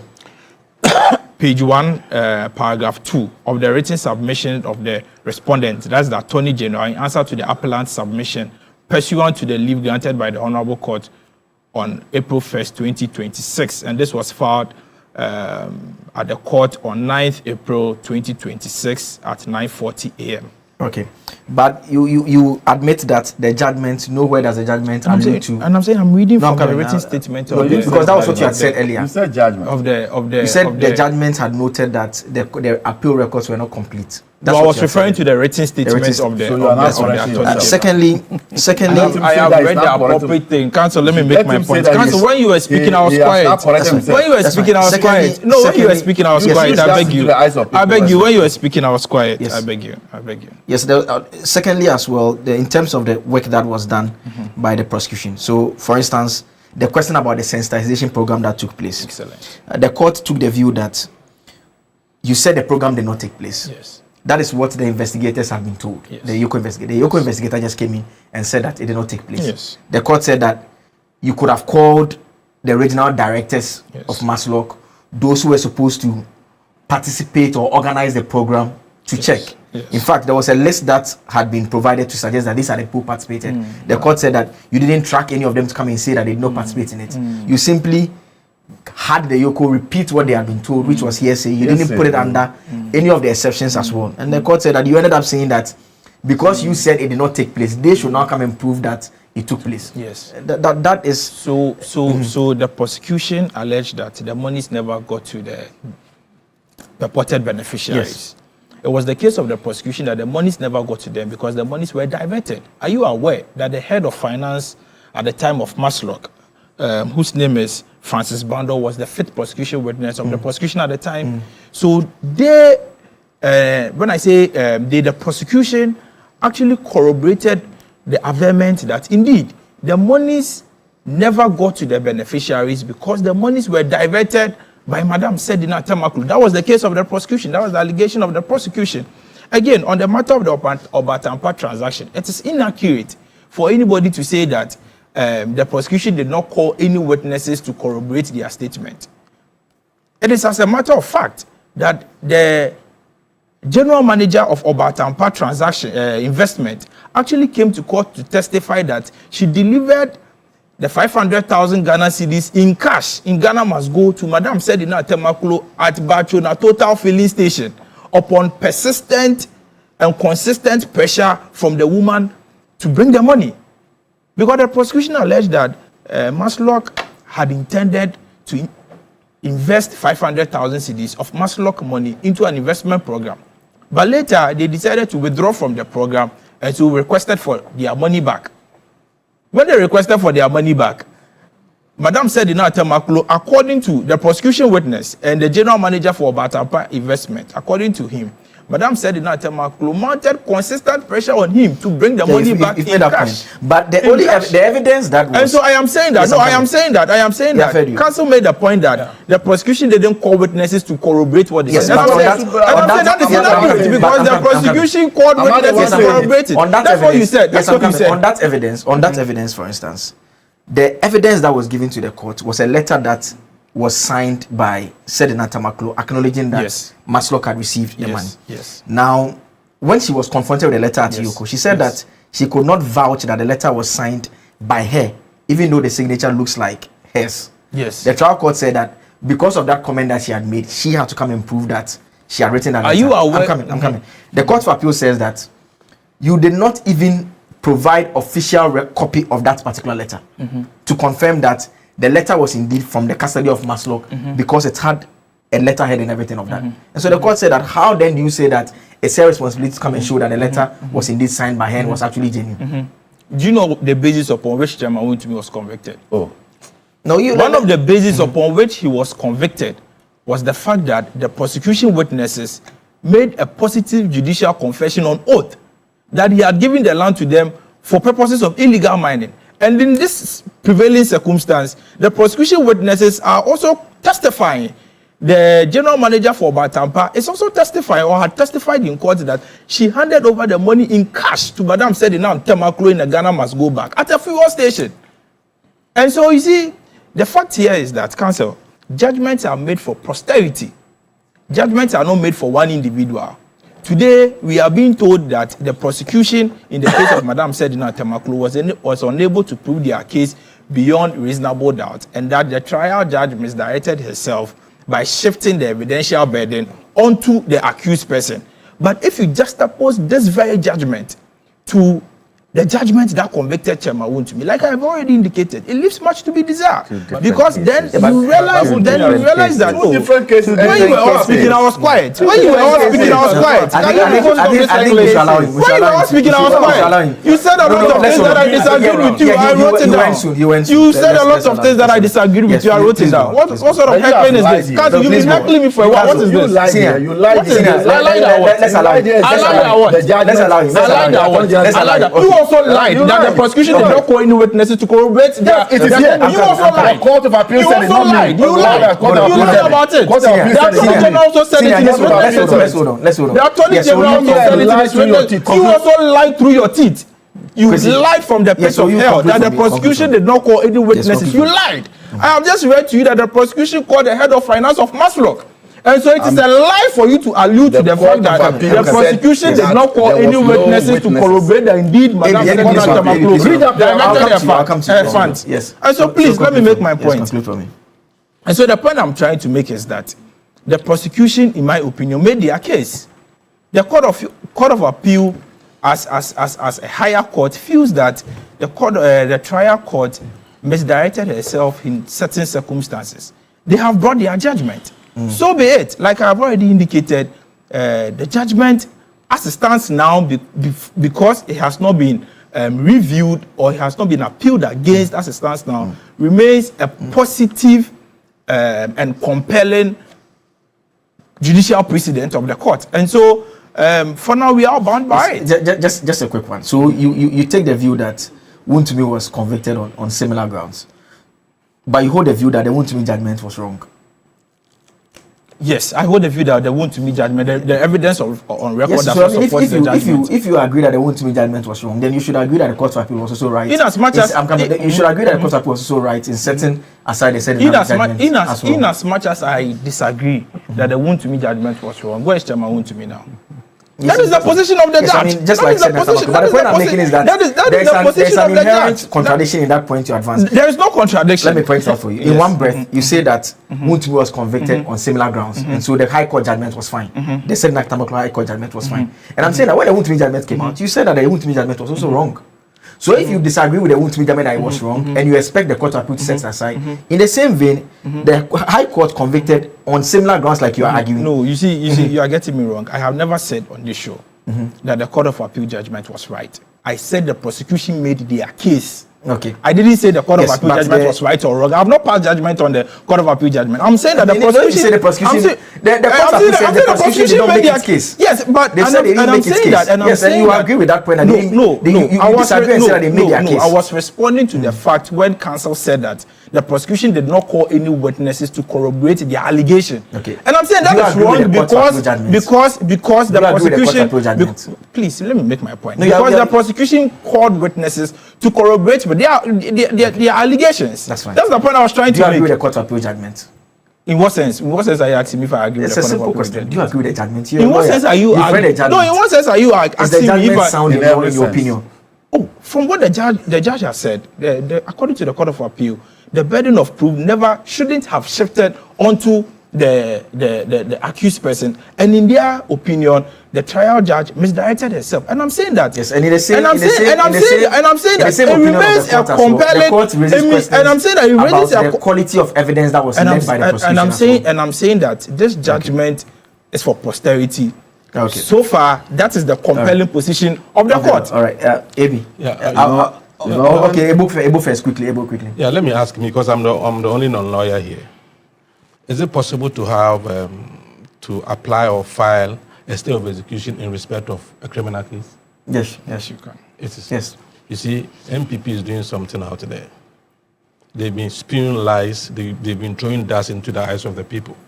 You see, this case should be seen from only one lens, legal lens. Now, yesterday I was watching this MP, who is a lawyer, on a show with Paul Adomotri.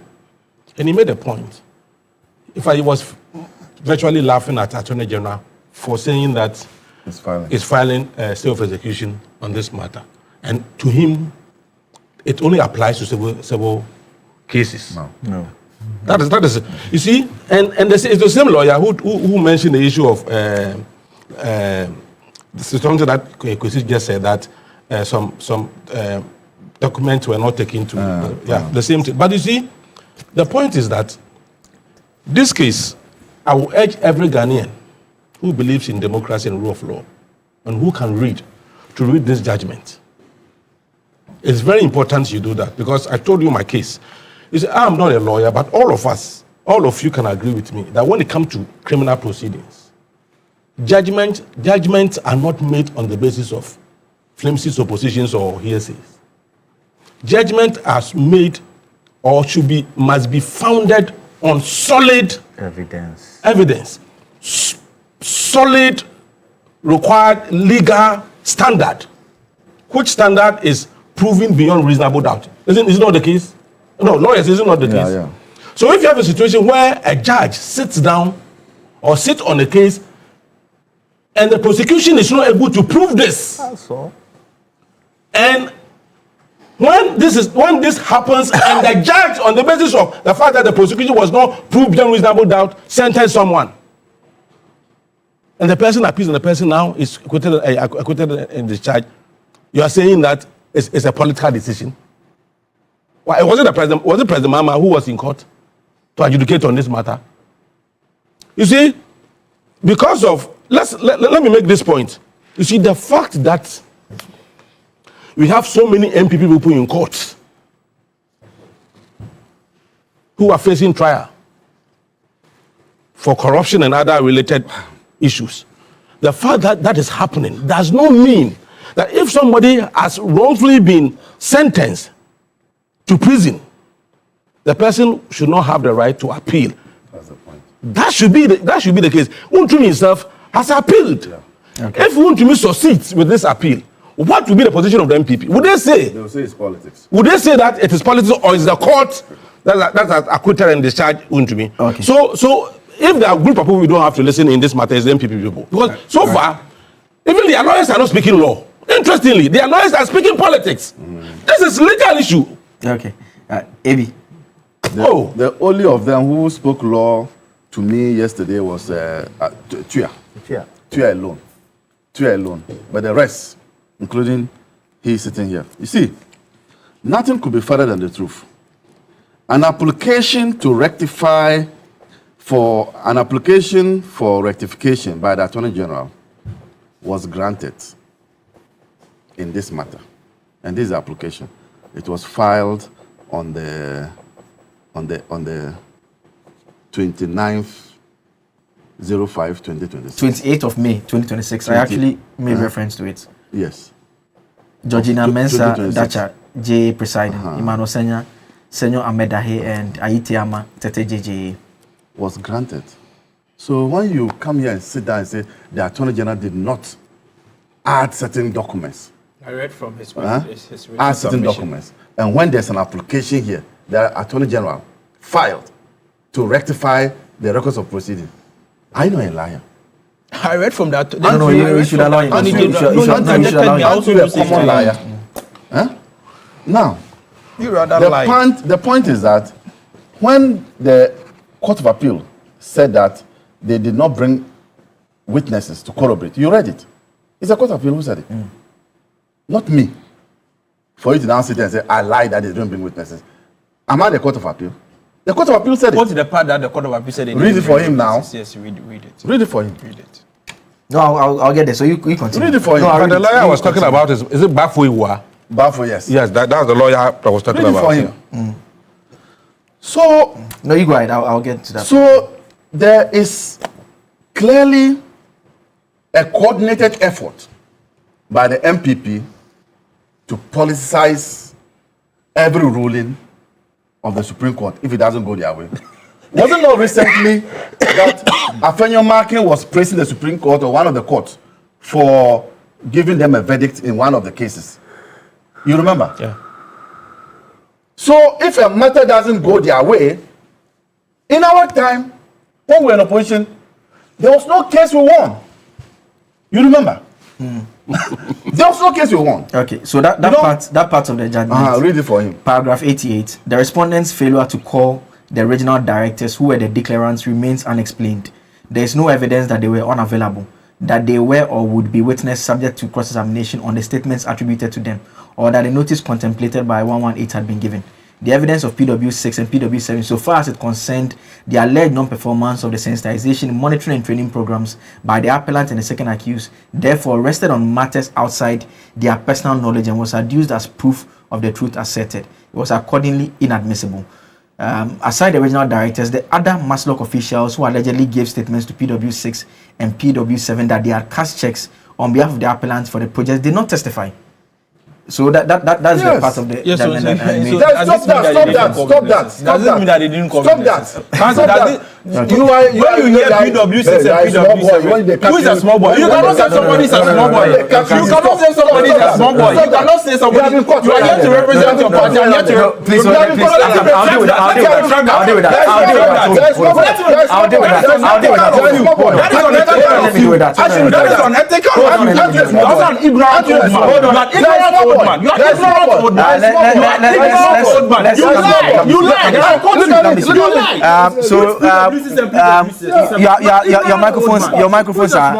Your microphones are completely off. No one can hear you. No one can hear you. No one can hear you. No one can hear you. No one can hear you. So this what we are going to do. No one can hear anyone. Let's do this. Let's do this. They are coming. I'm coming. You have to allow me to do my work. If you have to keep quiet. Okay, let's play back the Attorney General's SOT. We'll be right back. Let's play that. Of the president from 4 years to 5 years, with a term of parliament extended to correspond with this. Our thinking is practical. Under the current 4-year cycle, the early months of every administration are consumed by transition matters, and the final year is largely consumed by elections. A 5-year term provides a more realistic time frame for the formulation, implementation, and assessment of government policy. I wouldn't have called him. All right, sure. So I mean, I think we have to be decorous as much as possible in whatever situation that we are dealing with, and I mean, it's unfortunate it got to those levels. I don't think it's fair to our viewers who are listening to it. It's a nice discussion that we're all having, and I don't think it should degenerate to that level. Ebo has reminded me that I've not read this paragraph 95. 95. I can't read 95. I have to start from 94 for it to make sense. Yeah, read it. So 94 says, interestingly, upon a perusal of the record, I find that the prosecution led evidence to corroborate appellant's assertion that she distributed the money to the victims. And just to be clear, Sedina had said that she distributed the money to the victims. Now, the Court of Appeal is saying that the evidence by the prosecution actually shows that she indeed distributed the money. Yeah. Now, this was what the court captured in terms of the cross-examination that Sedina's lawyers did on the prosecution's witness. They asked him, you testified some days ago that the issues in respect of Dwedifu Adamfo are no more relevant. Was that your testimony? He answered, yes, my lady. And I also recall, so he was asked, your testimony was that it was not relevant because you got to know that it was used for the purpose for which it was withdrawn. That is the money. He again answered, yes, my lady. Now, the lawyers were said now asked again, whom did you inquire from? He answered, we inquired from both within and without. Within means after speaking to some officials of Maslok and then some officials of Dwedifu, but I cannot pinpoint which one of them. We came to the conclusion that the matter had been resolved. If it had not been resolved, we would have put forward additional documentation. Then they asked him again, is this testimony of yours captured in the report you tendered? He said, no, it's not captured in the report. So now this is the commentary that the judge places on it. He says, the admission by PW1 strikes at the very foundation of the charge of stealing against the appellant. PW1, that is the witness, knew that the appellant had distributed the funds to the victims. PW6 confirmed as much to him, yet the material fact found no place in the report tendered in evidence. If their funds were applied for their intended purpose, the allegation of dishonest appropriation cannot sensibly be sustained. It follows that the prosecution failed to prove beyond reasonable doubt the indispensable element of dishonest appropriation. According to the conviction and sentencing based on this charge is hereby set aside. So that is the paragraph that Ebo was insisting. I'm coming. I'll come back to you. Hold on for me. Senior. Prosecution has been sloppy. Okay. And that is you've made that point. Look at and give the Attorney General capacity to be able to prosecute. They must go for training. Okay. When what this guy? I'm coming. Hold on for me. Mr. Janto, I'll come back to you. They didn't do the right things. Didn't you say that? Yes. So the Attorney General too. Okay. They were sloppy in the prosecution. Okay, Mr. Janto, let's agree on this. Yes. Every statement made within this case has been made based on the submission of witnesses, true or false. Every decision by the court has been made by the responses that were given by witnesses, true or false. So where is the political bit that some of our friends in the opposition party are talking about? Where are the political undertones? Where are the political biases of the appeal court judges based on the judgment they've given? But this case shows one thing very clear, that we should not jump and dance and clap our hands when we say somebody should be tried in absentia. Because if Sednam Tamaklo were here, should be in the witness box, yes, it's her right. Because it's up to the prosecution to prove beyond reasonable doubt. But if she were present, she would be in the witness box to answer some questions, wouldn't she? Now, because she wasn't here, her questioning was not adduced in this case. Okay. So, we are saying, holding absentia, this case should show us that it is not always the right thing to do. And also, now, I'm waiting. I'm wringing my hands, waiting for Kenofurata to come. I'm waiting. Okay. To see how this will play out. And I think the Attorney General was wise when he said, we are not going to hold Kenofurata in absentia, he should come. Because that is a much wider case, and quite a lot of people would be involved in any evidence that is put forward. All right. Shadrach, do I have enough time to take brief comments on the second topic? Okay, so unfortunately, we're unable to do that. We'll have to end. I think the biggest lesson to learn is that this Attorney General should not rush cases. Okay. They should take their time and do proper work before they go to court. Ebo says I can do one take around the table on the constitutional review. We've had, the government has published its position paper. Very interesting conclusions there. Mr. Jantua, don't ask me whether I can contest for president now. I will not answer you. Brief comments, Spacey first. Are you 35? The perception that because Madam said in her Tamaklo, just a brief comment, that because she wasn't, no, I'm just making a statement, that because she wasn't tried, she was tried in absentia, means that probably there was some defects in the trial. I'm sure she had lawyers representing. You were following the trial. She had lawyers representing. Throughout the it's never the same. It's never the same. But on the constitutional review report, clearly you could see that the government, in my opinion, and in the opinion of my party, the report issued by the government is only, to a large extent, it's self-serving.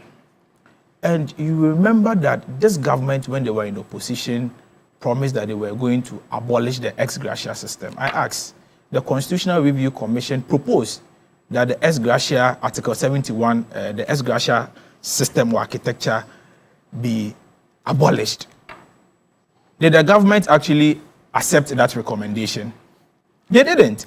And so I think that that alone points to the kind of government that we have.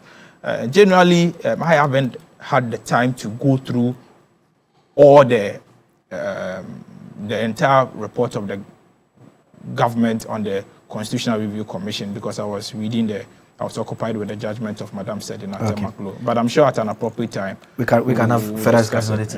Ebo, I think it's a good thing. You are more than qualified to run for president, obviously. I mean, by I know a long time ago. But I think it's good we are touching our constitution. After 34 years, right? The constitution has served us well. So touching it at this stage is good for us. My concern has always been that we should touch the constitution to be able to fight corruption successfully. And for me, one thing that stood out for me was the separation of the Office of Attorney General and Minister of Justice. It's very, very important.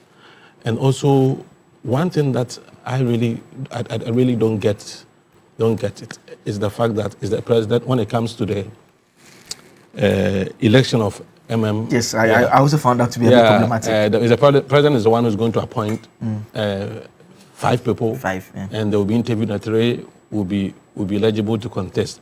If it's going to be, if you really want to extend democracy to that level of our governance, I think it should be open to everyone who is interested. Like the way anyone who's interested to become president applies or files to become president. The same way, I think people should be allowed to. It shouldn't be the president. If it's the president, then one way or the other, it's just like the same president appointing the MC or whoever. So I think we should look at it and make it open so that interested citizens can apply. So the president will nominate 5 persons, 2 of whom shall be women. Out of the 5, 3 will be shortlisted. No. One of whom shall be a woman. It doesn't sit well at all with me. Senior. So let me. No, Mr. Jantua, I mean, Mr. Jantua first, sorry. Okay, Senior Jantua first. Sometimes I find it so difficult when the MPP talk about the Constitution. Because when they were in power, we asked them, we said to them, the moment President Akufo-Addo came into power, some of us said, he's a... For an independent committee to... Please, I'm on the floor. It's on the floor. No, but you're commenting. Yes. You're distracting me. I didn't speak, I was quiet. Please. When I finish, then you say it. Please, I beg you. Senior, please go on. Some of us said President Akufo-Addo was a constitutional lawyer. There were challenges with the Constitution. It's the first thing he should look at. Never touched in 8 years. Never touched. President Mahama has come and has taken the people's cry. Let's look at this Constitution, and he's doing what he feels is best. He put a committee together. Yes, there are certain parts that they haven't agreed to. For me, one of the areas I ask, 4 years to 5 years, what difference does it make? A president is in for 4 years, is extended to 5 years. What difference does it make? What difference? And if you have a president who comes in for 5 years and is not doing what the people expect him to do, then they'll have to stick it for 5 years? America is what? How old is American democracy? What terms do they have? Isn't it 4? Are they not still moving? And then another president will come, 5 years is too small. Let's take it to 6 years. What is that? Well, I think the fact that President Mahama has been able to put together this constitutional review is a good point to look at our constitution. And the basis of some of the things that are coming out, I'm sure in the next few days we will see more of it and we can talk more about it. But I think it's a good process. I think I agree with you on the point, especially because they want to also shift the elections to November, which will mean that we'll have 2 clear months before taking over. And so do we need another full year to go through? Senior, you have the final word. Let me correct something. The lawyers of Atieno did not participate in the trial when they decided to try her in absentia. So they participated to a point, but when the court declared she'll be tried in absentia, they did not participate again. So. And it would have been a good thing if you were here. So I want to make that very clear. Yes. Finally, on the the constitutional amendment. Yes. Which one should I talk about? Pick any of them. With the time limit we have.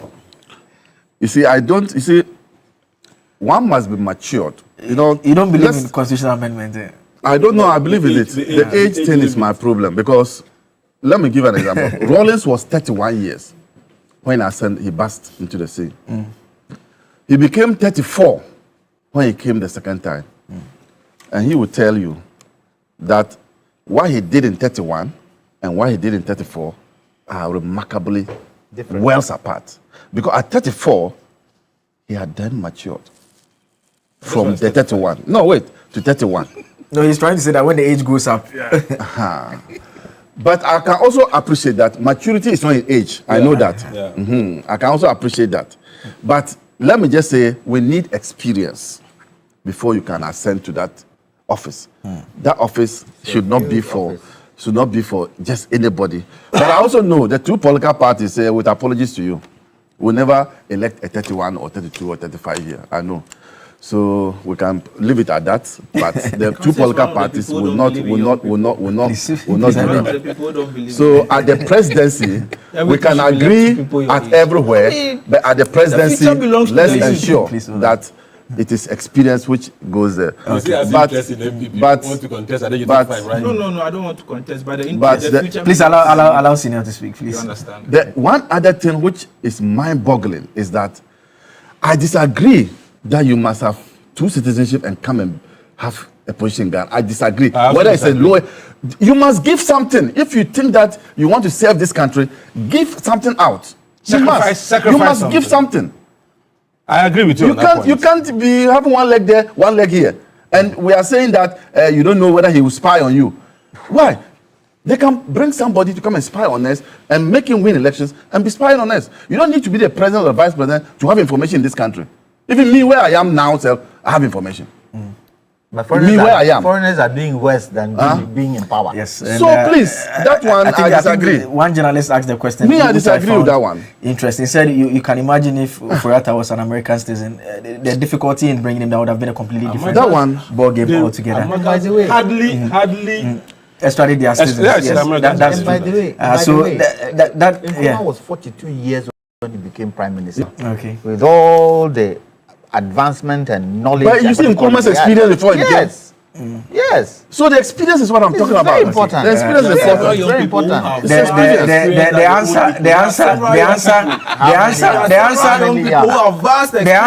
answer to everyone talking about experiences. We've had the experience for so many years, and we are all complaining that the country can't do it. That's our reply. The president we have today. I support that. My guest this morning have been Kwesi Botwe. Kwesi Botwe is with the New Patriotic Party. Kwesi didn't come to talk law. He's a lawyer as well. Joining us also, Ebo Bachman is with the United Party. One of my colleagues, a lawyer, sent a message that Ebo, he said I should tell you that the 10 pages, finish the 10 pages. He said if not finish the 10 pages, then we are talking about the judgment that you've read it. Kwame Jantua is a legal practitioner with the Convention People's Party, energy analyst, and Abraham Amaliba, Director General National Road Safety Authority, a lawyer with the National Democratic Congress, joining us this morning. Are we doing the first draw now? Okay, Big Issue as always is sponsored by the University of Gold Coast. We can do our first draw now for the jackpot. Let's see who our winner is. Then we'll take a quick break. That will be coming up on the screen and running it now. How much is the person winning? Yes, that number on your screen, 233-593319. You know your last 3 digits. We just received 2,000 Ghana cedis from TV3 right now. It's not too late. We still have 3,000 to give out. 3,000, very good money on a Friday. Friday, you can go to town if you have some 3,000, 2,000. So participate in it. Yes, thank God it's Friday. We'll take a quick break. We'll be right back. Big Issue, as always, is sponsored by the University of Gold Coast. We'll be right back with more.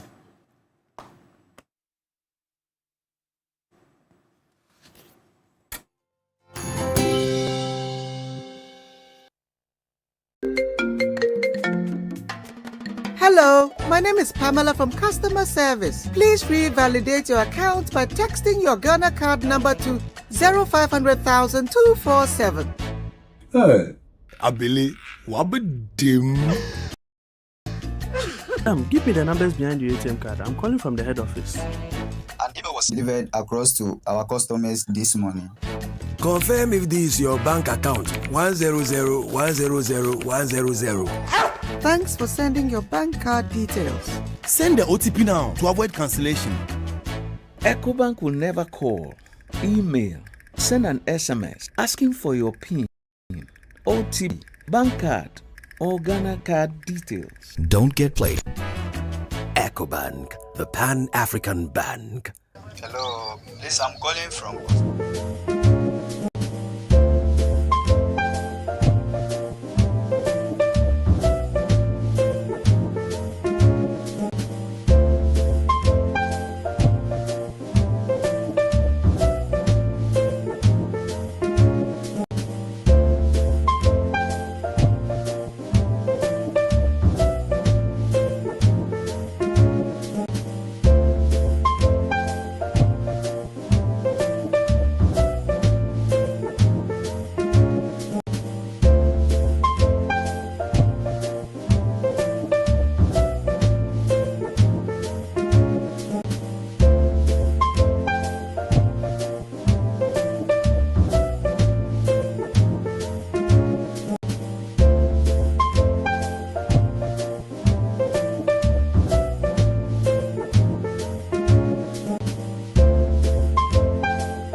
How much you received? Just so we tell everybody that yes, we are giving what we said we'll give.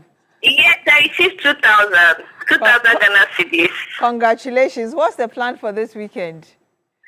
I don't know. I don't know. I'm so surprised. I'm happy. Oh my God. All right. Thank you so much. And congratulations. So keep playing. We still have 3,000 Ghana cedis to give. And we did say that we'll be giving 200 cedis as well. The 200 cedis will randomly select 10 of you. So keep playing. You don't know whether your number will be selected. And yes, 3,000 to give out. Hopefully we're able to do that draw before we sign off today. And then 10 of the 200 Ghana cedis. So just keep playing. And you could stand a chance of getting either the 3,000 or being one of the 10 who would receive 200 Ghana cedis each. So keep playing *439# and you pick option number 8, which is MG Jackpot. And you stand a chance of winning big this Friday to enter your weekend quite well. The Oreku Popo is here with all the latest in sport. Oreku, how are you doing today? I'm good. How Tell are you? us. I'm great, yes. There have been a lot happening on the sports front, the Commonwealth Games and all of those. Yesterday, when I was talking with Mutala, I wasn't so enthused about our performance, but I don't know. I hope things have changed. There's more optimism. Ghana could get back on the medal table later today when Joseph Paul gets into the 200-meter final. And, you know, for Joseph Paul he is one of the big names in the 200-meter event, not just in Ghana, but in Africa as well. If you remember, 4 years ago, when the Commonwealth Games was around, he won a bronze medal for Ghana. And so he's used to this situation, he's used to this scenario. He's topped his heats so far, topped the semifinals, and I think he's going in there with confidence of not just picking up any more medal, but potentially winning the race as well. And it would have been good to, you know, see other Ghanaians in there like James Darcy and Bokpin, but unfortunately they fell at the semi-final stage. But I think for Joseph Paul there will be real confidence that he could potentially finish in the top 2, maybe top 3. But there's also the chance of him bettering his bronze medal from the last edition. We look forward to that. And then WAFCON, yesterday we reported of Ghana scoring 2-0. What's the latest today? Yeah, so Ghana are in Group D. So once Ghana plays, you know that that's the end of the match day. So that meant that it's time for reset. And so we went back to Group A, where the host Morocco are in there, and then there's also Algeria, Senegal, and Kenya. Now, Senegal and Kenya, they lost their respective first games at the tournament, and so it was imperative that each of them would come into this game looking for victory. And in the end, Senegal just about proved too strong. Kenya came close a couple of times and probably did enough to get an equalizer, but unfortunately for them, Senegal just about held on and got a very, very important victory. For Kenya, the way back is very difficult now. 2 defeats in their first 2 games. It's almost impossible to come back from that. Wow. But for Morocco, they've secured qualification to the quarterfinal stage. And, I mean, it's the least expected given their pedigree and their form in recent times. Remember, they've reached the finals of the last 2 women's AFCONs where they've lost to South Africa and then Nigeria respectively. Against Nigeria last time out, in fact, they took a 2-goal lead in the final but still managed to lose it. So there's that feeling that they're getting very close to their first ever AFCON title, and potentially this could be their year. They started very brilliantly as well, dispatching Kenya, and then the Maghreb derby against their I would say they are not compatriots. They're in the same region, but they're not friends. Yes. Morocco and Algeria, they won that by 1-0. So I think it's been a good start for them. But the group stages usually doesn't give away much. Things could change quickly, especially in tournament football. But how does it look like for us? Yes, we've secured some 3 points already, but does it look like we could go far this year? Yeah, I think the Black Queens are always in and amongst the running. The key thing in the women's AFCON is that you always want to make sure you qualify for the World Cup. Everything else that happens after is a bonus. And so to get that qualification, you need to reach the semi-finals. So it's all about taking it one game at a time. The Black Queens, Black Stars, all our national teams tend to be slow starters in competitions. And so I wouldn't read much into the Cape Verde game. It was a game that they were expected to win comfortably. Really? Which they, But some people thought that the team was unpredictable, so it could go either way. Cape Verde? Yes. Oh, no way. They've never played that on like a WAFCON. They're expected to be won by the occasion. Okay. They don't have any experience. They've not been any serious contenders in women's football. Then you would agree with those who would who thought that Ghana could have even scored more. Yeah, I think Ghana could have scored more. They created good enough chances. On another day, Doris probably scores a hat-trick. Had 2 headers off target, had a one-on-one save by the keeper. I think, yeah, they did enough. At the group stage, you just want to get your 3 points, and that's what's key. What's important now is that I think the quarterfinal game is the final before the final, because if you win that one, you go to the World Cup. And so it's a case of where do you want to finish? Because now Nigeria are probably going to struggle to top the group because they've already lost the game to Malawi. Yes. And Zambia have already won by 7-0. And so they have a very good goal difference. So now that's the highest. Earlier it could we had potentially be either Nigeria, Malawi, or Zambia. Who do you really want to face in the quarterfinal? That would be the conversation after the second game going into the third one. Indeed. Let's talk about WAFU B Under-20 Championship. At least we had a draw. Yeah, but Burkina Faso. I think it's looking very difficult now because the draw means that Ghana's qualification into the next round is no longer in their own hands. And so other results would need to go their way. 1 point from 2 games, very, very disappointing, I must say, especially against Nigeria and Burkina Faso. But, I mean, Togo are the weakest link in the group. So Ghana know that they need to beat Togo. But beating them is not enough in that final game because now you have to hope that Burkina Faso don't pick up anything against Nigeria. And even depending on how the goal difference scenario looks, you may need Nigeria to score more goals or Ghana may need to score more goals. Yes. It's not a situation where you want to be in where you are playing your match and your technical team is checking the scores of other matches and all of that. It's not convenient and it's not worthy of teams that describe themselves as football nations. And so I think it's been hugely disappointing, especially given the fact that this was supposed to be a precursor for the Under-20 AFCON next year, which Ghana are expected to host. And so this was supposed to be more or less like a dress rehearsal. But if this is anything to go by, then there is a lot of work to do. I think especially for Maxwell Kunedu and for the Under-20 team as well. And briefly before we go, there's a legend who's passed on. Yes, AC Milan and Italy are mourning, and that is after the passing of Franco Baresi. I think he's one of the players who he sort of redefined the sport with his defending because he imagine playing so well that AC Milan decided to retire your jersey number. a team that has had the likes of Maldini and Cafu and all of that. I think he was one of those defenders that I didn't get to see him, but from the videos, from the documentaries, from what people do say about him, he was very highly regarded and also knew how to find the back of the net as well. Got about 30 plus goals, and for Baresi as well, it was all about loyalty. His whole playing career was at AC Milan, 20 plus years, played for Italy, won the World Cup with them. And so, yeah, it's a sad day for Italy and especially for AC Milan, where he was given the role of honorary vice president just a few years ago. Indeed. Thank you very much, Diore Kwampofu, for bringing us the latest in sports. You're back at 10, right? Yes. With Sports Daily, yes. Yeah. You want to stay tuned in and get a bit more details. Stay with us. We're back with more.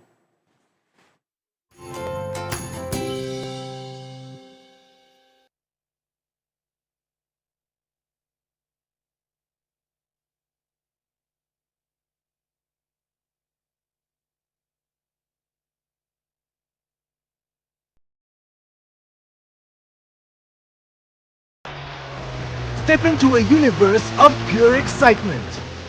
Explore a vast variety of games for every taste and discover your favorite way to play. An endless world of entertainment is waiting just for you. 1x Games on 1x Bet.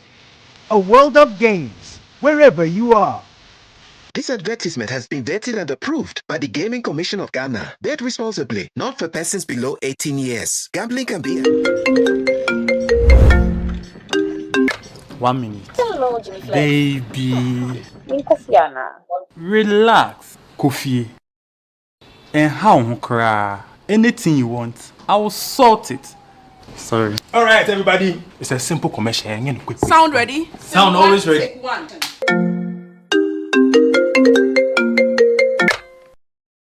Baby. Fridge we did do. Fridge. Need a new Go one. to Max Buy. No, so Max Buy. Fridge na ye pie make man. Se sani nyina akofie.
option 8. We've already given out the first 2,000 Ghana cedis. We're yet to give out the 3,000 Ghana cedis, as well as 10 200 Ghana cedis each to 10 of you. So keep playing. You don't know how much you're going to get today. And yes, ensure that you have a good weekend. So keep playing. *439#.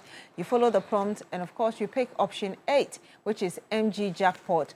And you could get the chance of winning that 3,000 Ghana cedis. We've already given 2,000 out. And then the 200 Ghana cedis as well, going to 10 of you. And so, yes, again, let me remind you that when you step out of your house, you want to be sure that you've actually locked your door and you're safe. So I want to give you more about how to ensure that you're safe and secure with the kind of doors that you get to fix in your home. And I'm joined in the studio now by Kukwa Ankwanda, who is Head of Marketing, Doormaster. Good morning to you. Hi, good morning. Thank you very much for joining us. You're welcome. Thank you too. So, I mean, you've become a household name in Ghana's security door industry. Tell us, first of all, the story behind the brand. All right. So, having served about 50,000 customers and counting, I mean satisfied customers, it is very evident that currently we are the standard, we are the benchmark when it comes to providing quality and luxury doors for homes across Ghana. It looks like we are trusted, the people love us, and then so we continue to make luxury and security affordable to everyone. Doormaster, we currently have 15 branches across Ghana and counting, and we have carved a niche for ourselves when it comes to providing quality security doors, luxury interior doors, decorative glass bathroom doors, even decorative exterior doors. And so the purpose of every home is to make sure that whatever they have is protected, whatever they have is private. I mean, that is why we are here, to make sure that these things are done. I mean, you talk about two important things: luxury and security. Sometimes people will just concentrate on the security and not really talk about the luxuries. And I'm seeing the beautiful images of some of your doors. But tell us, there are other brands that are equally beautiful. How different is yours from the other ones? That is very interesting to know that. Our prime focus is on premium. So when you come to Doormaster, you realize that our product range cuts across. We have economy doors, and then we have also the premium doors. Our main focus is that security is a basic necessity, and so everybody deserves it. In as much that whenever you have beautiful things in your home, when you have invested a lot of money in renovating and then providing beautiful things in your house, you need to have the right type of doors to protect them. We have also invested in technology.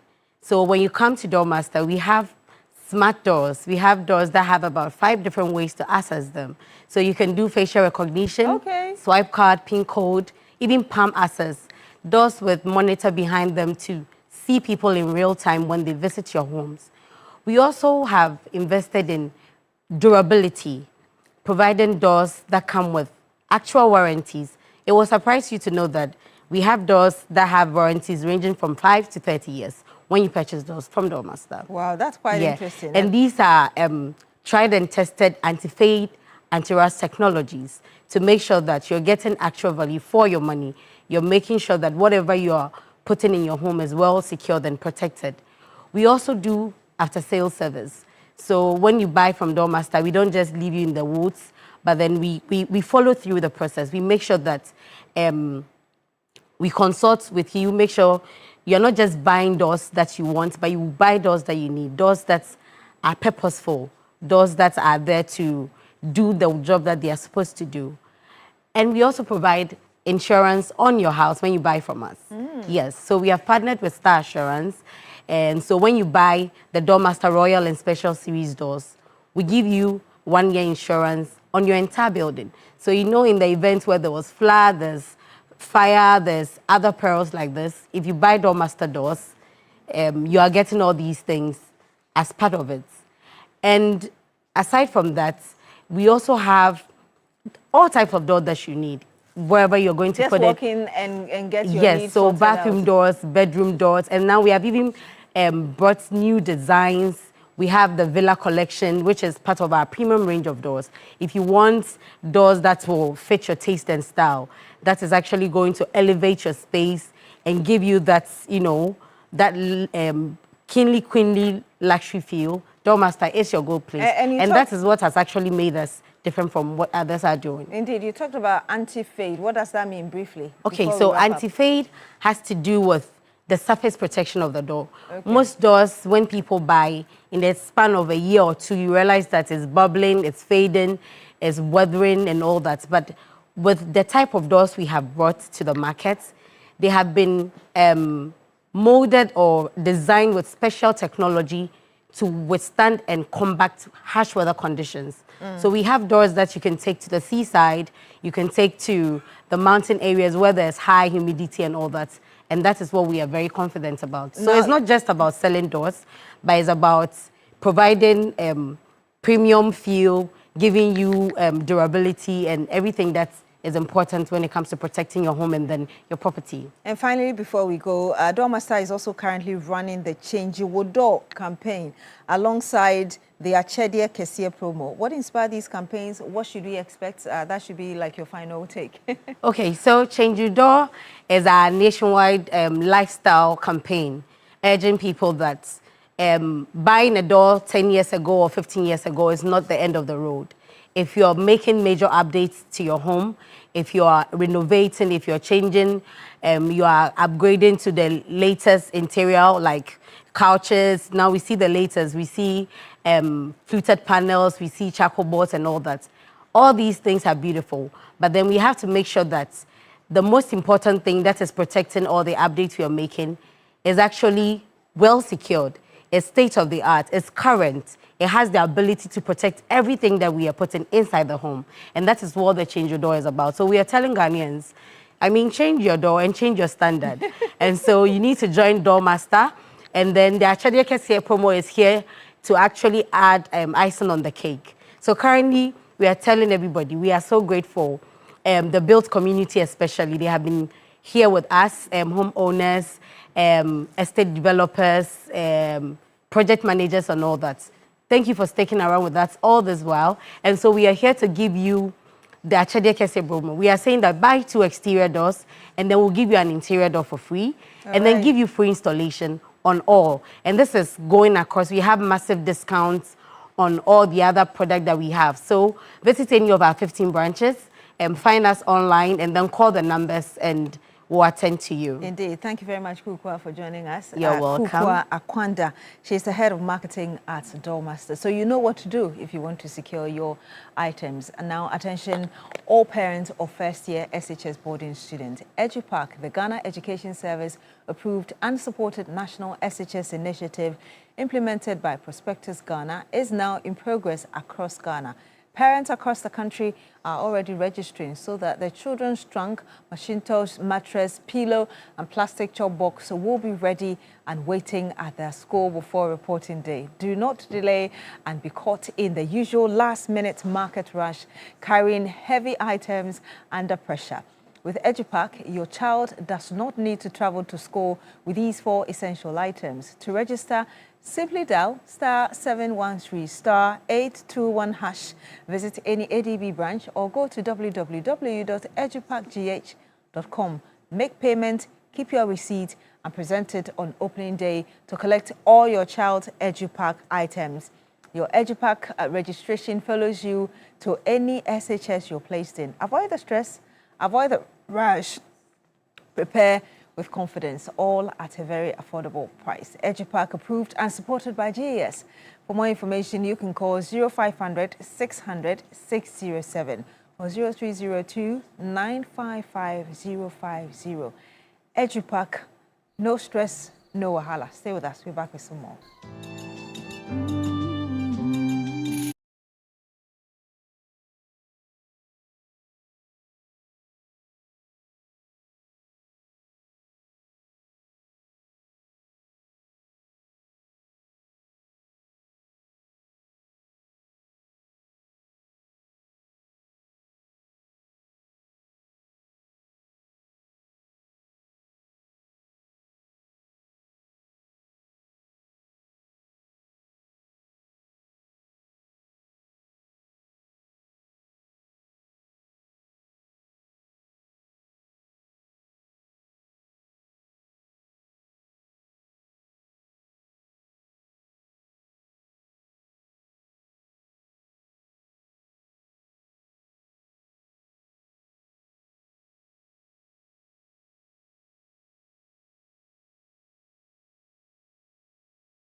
I'm joined in the studio now by Madam Agnes Sewabano-Wusu Afram, who is the Divisional Head, Corporate Communication and Customer Experience at GT Bank. Good morning to you, ma'am. It's great to have you here. Thank you for joining us. Thank you.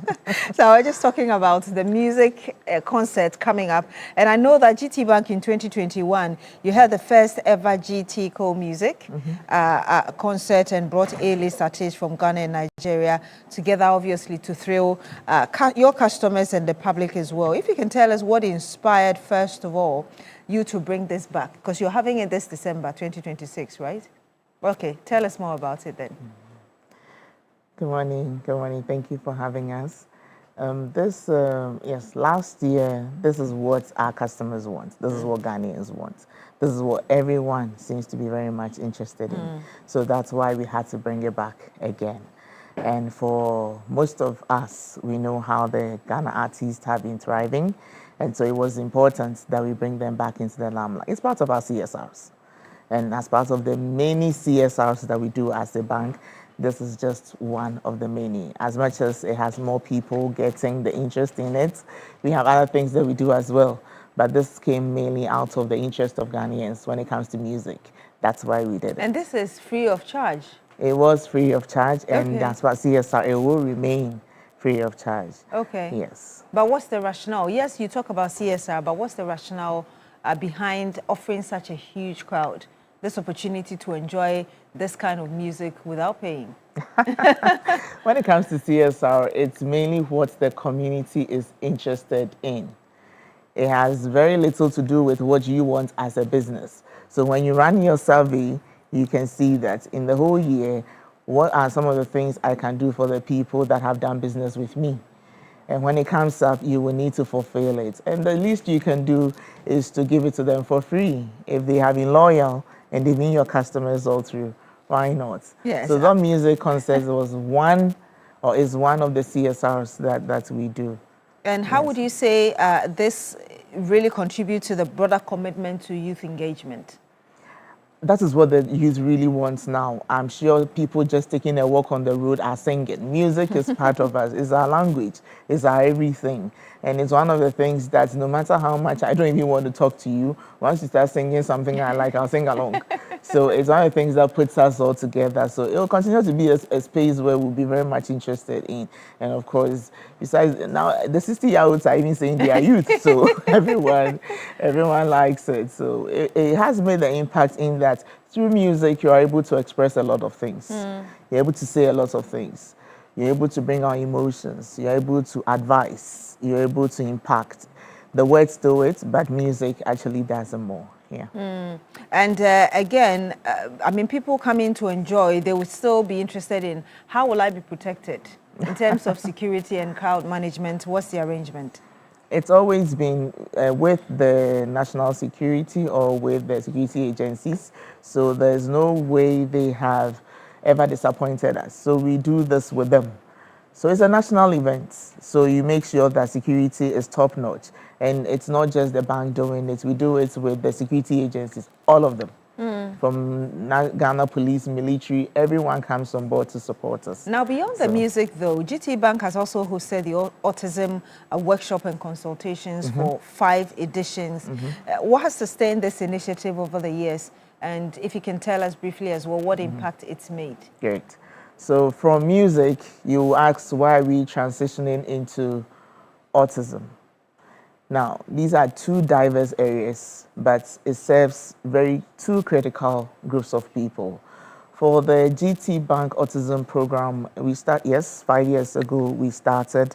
And indeed, when people have had struggles on how to manage people living with autism, when schools have had struggles with 1 or 2 or 3 students who don't seem to get the math, the English, when parents or siblings have had struggles with this, my brother never listens, you need to help them. And right from the home all the way to the classroom, to the community, there are people, and we know them. We saw them when growing up. We didn't know there was a situation that we needed to accept and support. We made fun of some of them. We didn't understand them. So we aim to bring knowledge and acceptance when it comes to autism. And that is one of the biggest things that is on our heart as a bank. The impact, I'm sure, is limitless because it will continue to be an advocacy conversation until such a time when we all know that we have accepted and put practical measures to ensure we support our people living with autism. Your final words before you go. Thank you. So this year, we are back on Tuesday, the 4th of August at UPSA, Kofi Ohene Konedu Auditorium. We are inviting everybody to the free workshop, free autism workshop. Then from Wednesday to Saturday is the one-on-one consultation. So bring that child, bring that adult, and come and seek professional advice on how to manage people living with autism.